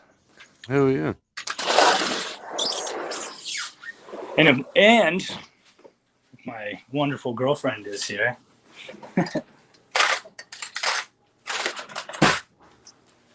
She'll help me out with the camera too. Say hi. Hi. I have to go upstairs, but fortunately I already pre-made the food. Man, I'm smart. We won't have to do all that mixing right now. That takes so do you use that Pangea stuff, or what do you feed them? Yes, I use both Pangea and Repashy. I like the treats that Repashy has, and I like the basic food with Pangea, and I do have some of them that eat crickets as well. Okay. Some crickets, actually, I should say I have 4 that eat baby crickets, but I only feed them here in California. I can have those little black crickets. I like those. I know they're not as dense as the tiger ones, but they don't jump as far. They're crawlers more so they can catch them easier. And those particular 4 were already on crickets. The rest of the small ones that I have eat mealworms in cups. I put little tiny super worms, because they're more digestible than the mealworms. I breed them myself because there's this ridiculous shortage. So I just decided to start doing the darkling beetles. I separate them, let them turn into beetles. I've got a bunch of super worms now. Nobody else can get them. It's pretty cool. Yeah. Apparently nobody can find them. So I've got the Crested Geckos. Oh. So do us a favor, turn your phone sideways. So that is a good idea. There you go. Yeah. And what is also a good idea is going to be the camera. my assistant. Hold on. Oh. I'm gonna do the back camera because it didn't go there. She's going to keep it sideways, and don't hit the power button. You just did. That was funny. Sorry. So hold it on this side. Okay. There you go. Can you see me now? Yep. All right. So first things first, this first one that I want to pull out, and I actually want to, you know what, I'll wait on him because he's going to take a minute anyway. I have some that are awesome and want to be handled and love me and please pull me out and let me hang out on your hands. I actually have some that really want to hang out on my hands, and they try to stay. And you can only handle Crested Geckos for about 15 minutes at a time. Your hands are 97 degrees. They're not supposed to be that hot. So you don't want them to be on you a long time. So 15, 20 minutes is good. in here, I'm probably not going to find her because she's hiding right now, is the first female I got to actually breed with Tater. And Tater was the male from San Diego Herp Society that I told you. Yeah, Tater and Tot. Yeah. Oh, I can see Tater right here. Let me take the camera. Tater always hides. Tater is in the log. That's a cool looking enclosure. Like was that like a half circle one? Oh yes, actually, it's a nice one. So now what I do is I take anything. I'll take anything that's a deal, man. Offer of, Craigslist or whatever. I got this for like $150. I got that for like $70. And like, I get these little ones all the time. I just try to find anything. As you saw in the room, I've got crazy different racks. I've got like 8 different companies, and it's just what I can find. I mean, I'm a rescue. I try to propagate. I try to just get stuff. Now he's right here, and he's probably not going to stay long because he does not like the camera. Nope, he left. He hides. Tater was a university animal in a classroom where people just looked at him all day but didn't handle him. That was unfortunate. Tot is his offspring, and he's in here. I got him in a little this is a little 5-gallon. I like him in here because I want him to know that I'm going to come get him all the time. And I like handling him here instead of in an Exoterra, which he will graduate to eventually, because he's the most picked up. Like, I pick him up more than anybody else, and he's also very flighty. So I'm trying to keep him on me, but he really, really, really likes to jump, as you see. So he wasn't handled either. He was just, until I got him, he wasn't handled at all. And now I try to handle him as much as possible. These guys, you'll see on my page, this is an extreme Harlequin Halloween. I don't know the male or female yet. Come on. Little baby ones. This thing is amazing looking. When this is fired up, whether male or female, I don't know, but when this animal is fired up, it is so beautiful. Oh, look at this. Shedding tail right now. I know they got the Harley Quinn, and then I think there's a Dalmatian. Yep, I have a Dalmatian, actually, a drippy Dalmatian. I'm going to put this one back in here. Like I said, I was looking for a female to breed with Tater, and I got Vitalot. Vitalot is actually the French word for small purple potato. And she's a lavender harlequin, partial pinstripe. I want to find her, but she's very much a hider. The people I got her from said, "Oh, we handle her all the time." Lies upon lies. I have 4 little partial pinstripe. They're all partial pinstripes, and because they're all broken right now, and they're also all harlequins. All 4 of them. These 2 are mixed along with these 2 because they're from the same. These 2 up here and these 2 up here are the ones I got from Hunter. I had to separate because these 2 weren't eating, and now they're doing awesome. I'm waiting for them to come out, but the main one I want to do right now is I actually have to feed this one that was sick. We don't know if it was like MVD. We don't know if it was, just like not tempted by the food, whatever. But for some reason, this boy just doesn't like to eat. No, he doesn't want to come out either because he just tried to bite me. I'm going to feed him in a minute. Nope.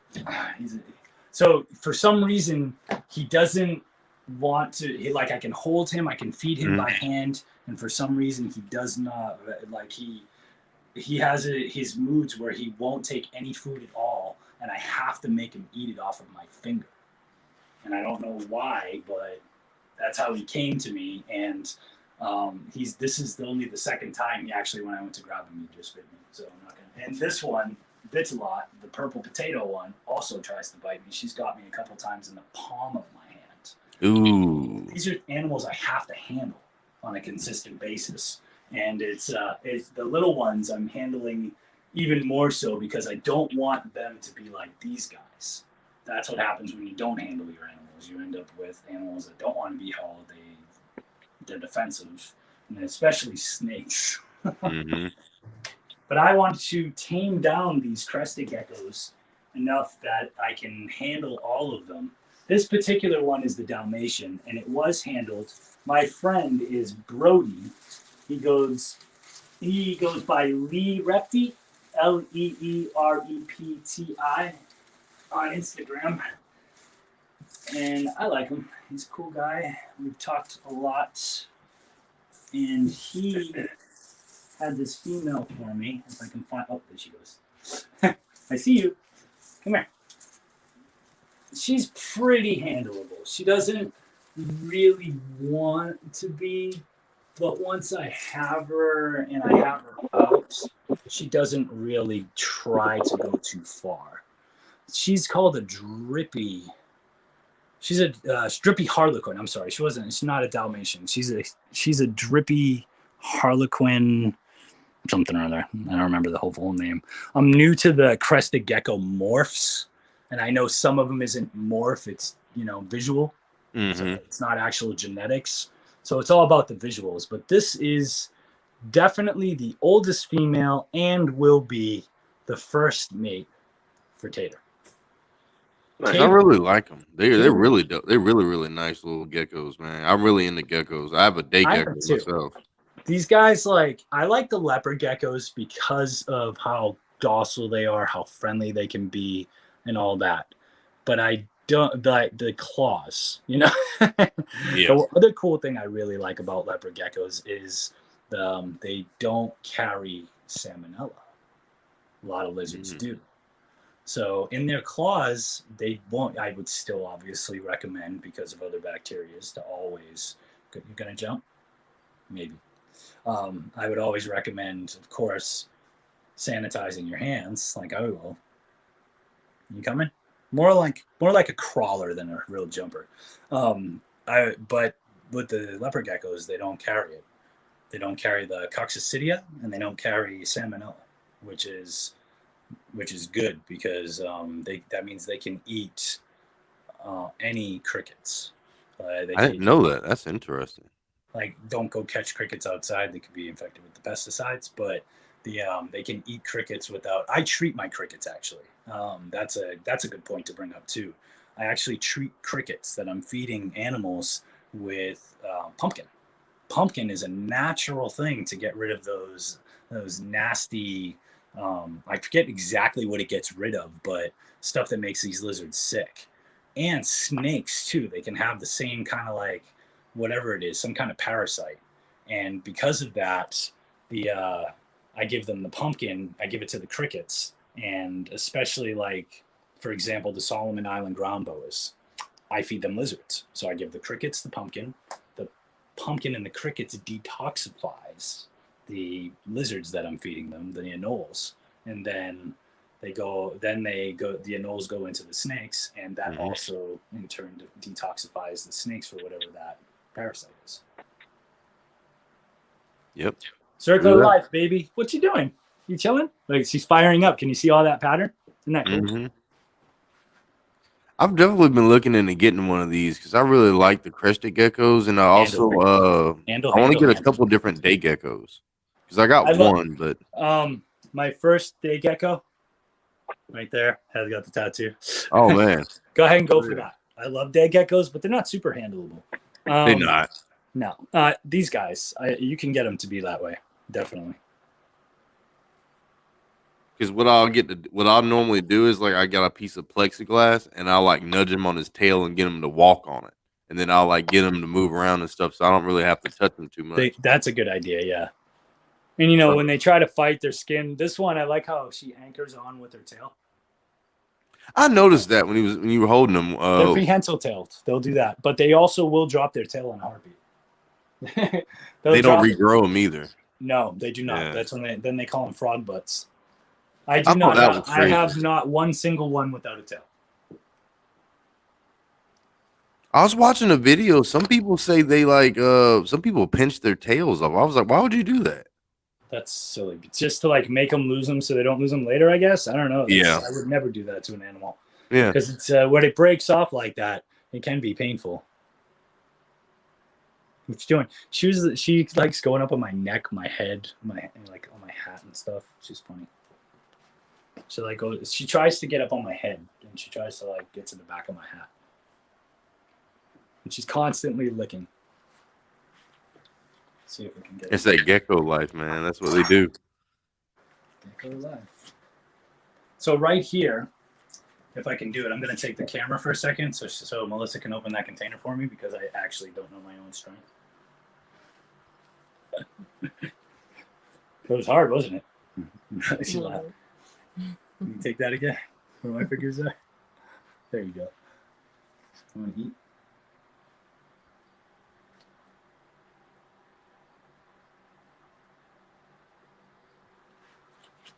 And try. This one always eats. This one will eat from the bowl. Num, num, num. Yep, love that. No, not on my neck. You don't have to eat up there. Okay. Going for it yourself now? All right, good. There it is. That's how I started bonding with my day gecko, was feeding him and stuff, like putting the food up to him, and I've gotten like that point. Definitely. That's what I'm talking about. Just like try to handle them and feed them like this. Like put it on their nose, the male, that's how I do that one. Put it on the nose at first, and now just like kind of like I just hold it to the mouth, and they lick their eyeballs. I mean, they'll lick their face clean. For the ones that are sick, a little bit of Reptiboost. This is Pangea. This is all Pangea. I have, it's about a third of the growth and breeding mix. You can hit my shirt now. The growth and breeding mix, I have watermelon, papaya, and apricot all in there with the growth and breeding. I just mix it all together. I mix like 4 kinds. Sometimes I vary it. I have figs and I have watermelon and I have all the flavors, and I have Rapashi. I go with the what is that one that you got? What's the one you pointed out to me? The banana cream pie. Yeah, that banana cream. Ooh, I bet you that smells good. They love that. Oh, these things. You know what? All of this. I mean, if it didn't have bugs in it, I'd try it. I mean, I don't know. I'm weird like that. I like to smell the stuff before I like give them to them because I was like, it don't smell bad. Like I had another one. You can smell it pretty potent especially when it's like the watermelon and stuff. Mm-hmm. Like it's real potent. Where you going? You gonna try to get down? I'm gonna laugh. Because a lot of that stuff is like you said, blends of just fruit, different kinds of fruits and things that they use. Yeah.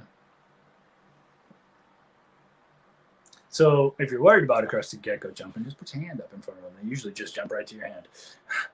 Are you looking for the food still? It's over here. See, if you go way up my arm, you're not going to actually see the food. If you stay down there, it'd be a lot easier.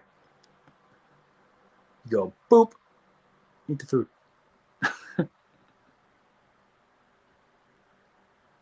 Yeah, she's cool. She's real cool.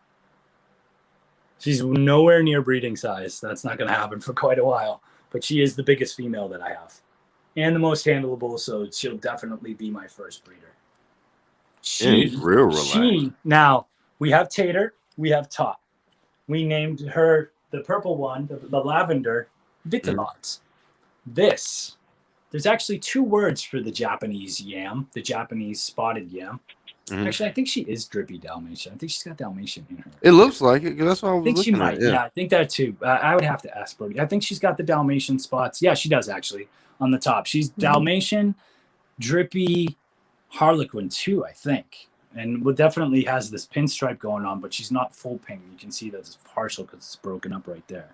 Right. But she's got the she's got quite a few things in her, and she I forgot what I was gonna say. Yeah, she'll be the first one. She'll be the one that's ready first, and I'm handling her so much because I want her to be this cool, you know.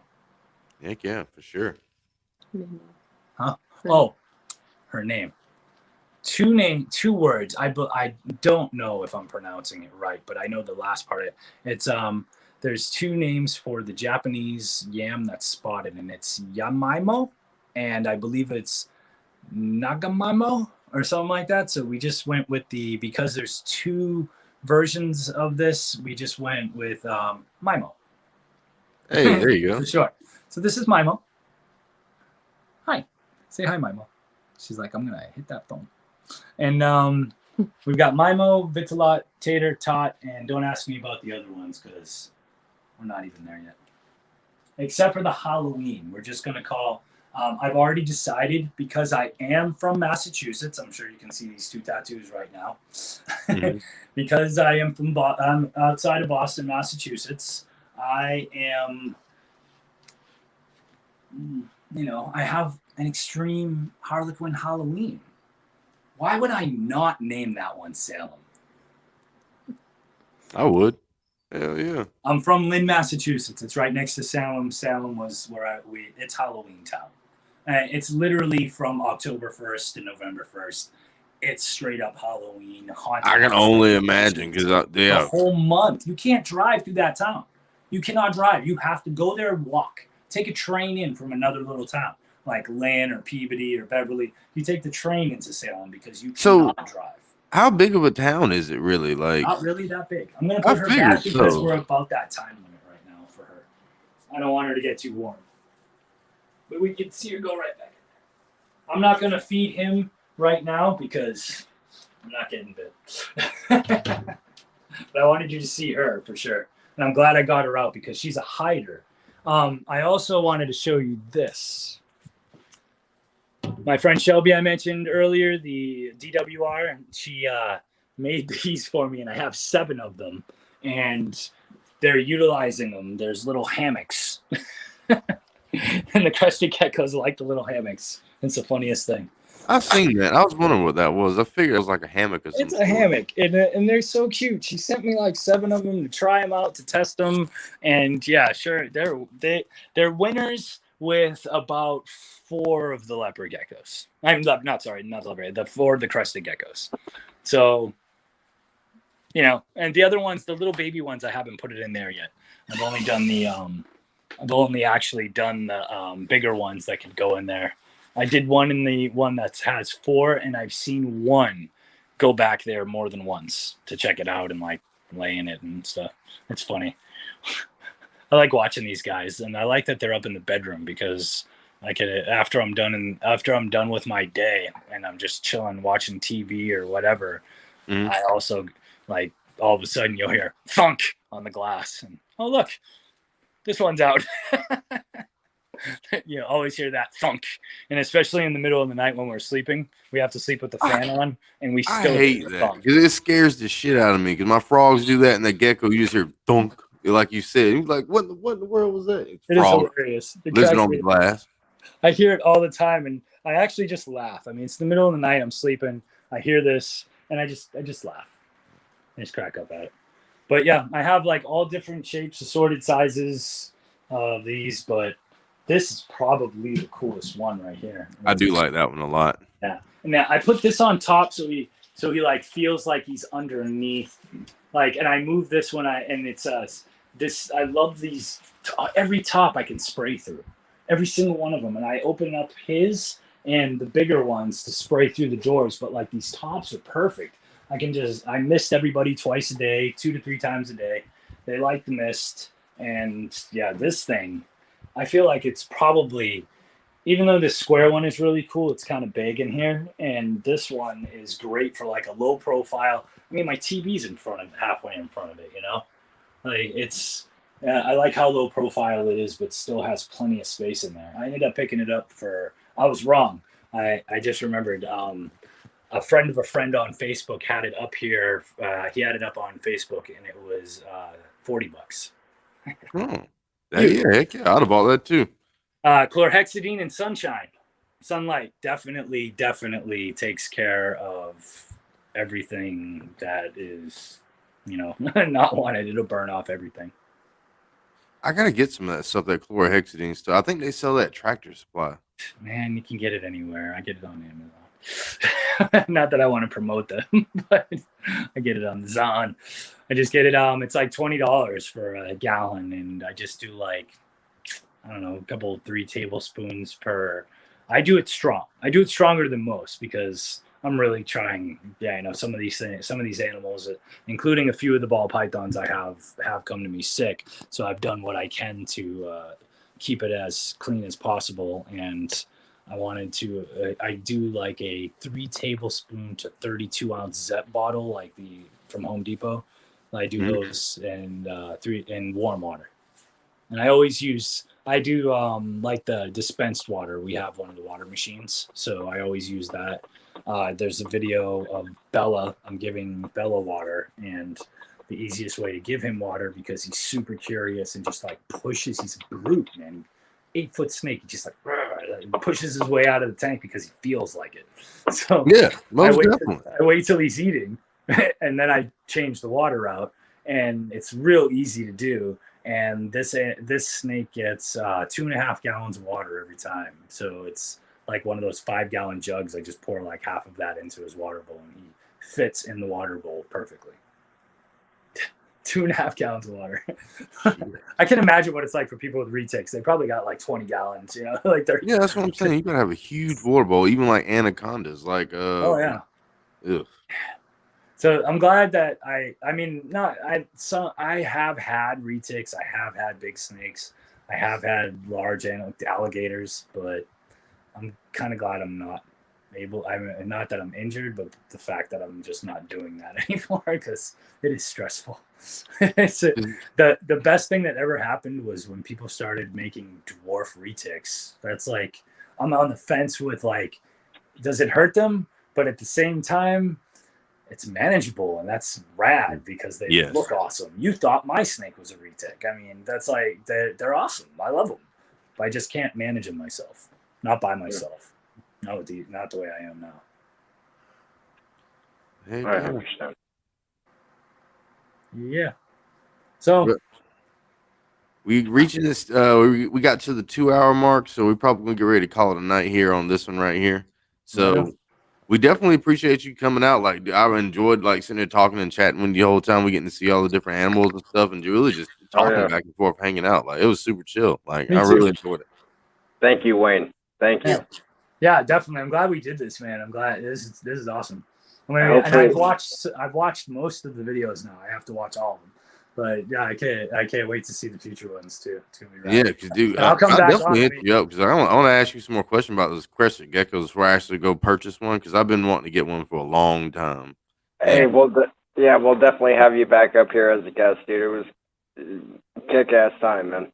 I'm a novice at the Crested Gecko game, so I can definitely hook you up with people that are much more knowledgeable than I as well. Yeah, even better. Definitely, right? That's how we do it. Can I shout out somebody? Sure, go ahead. Yeah. You want gecko knowledge? You want Crested Gecko knowledge? And I mean, you too. You go ahead and follow them. Saltwater geckos down in Florida. I asked so many questions. They're so forthcoming with information. Like, yeah, saltwater geckos. Really like them. Oh, yeah, I've seen them actually on IG. Yep.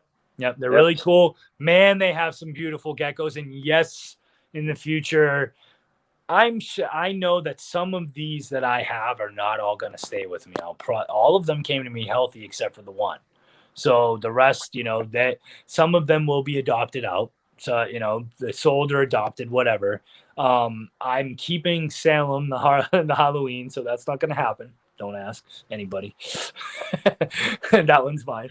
But there'll be some holdbacks, but there'll be some that I'm going to adopt out, some of the Harlequins and stuff. And I will be getting, if I go to purchase any more in the future, that's my first stop, is going to be saltwater geckos.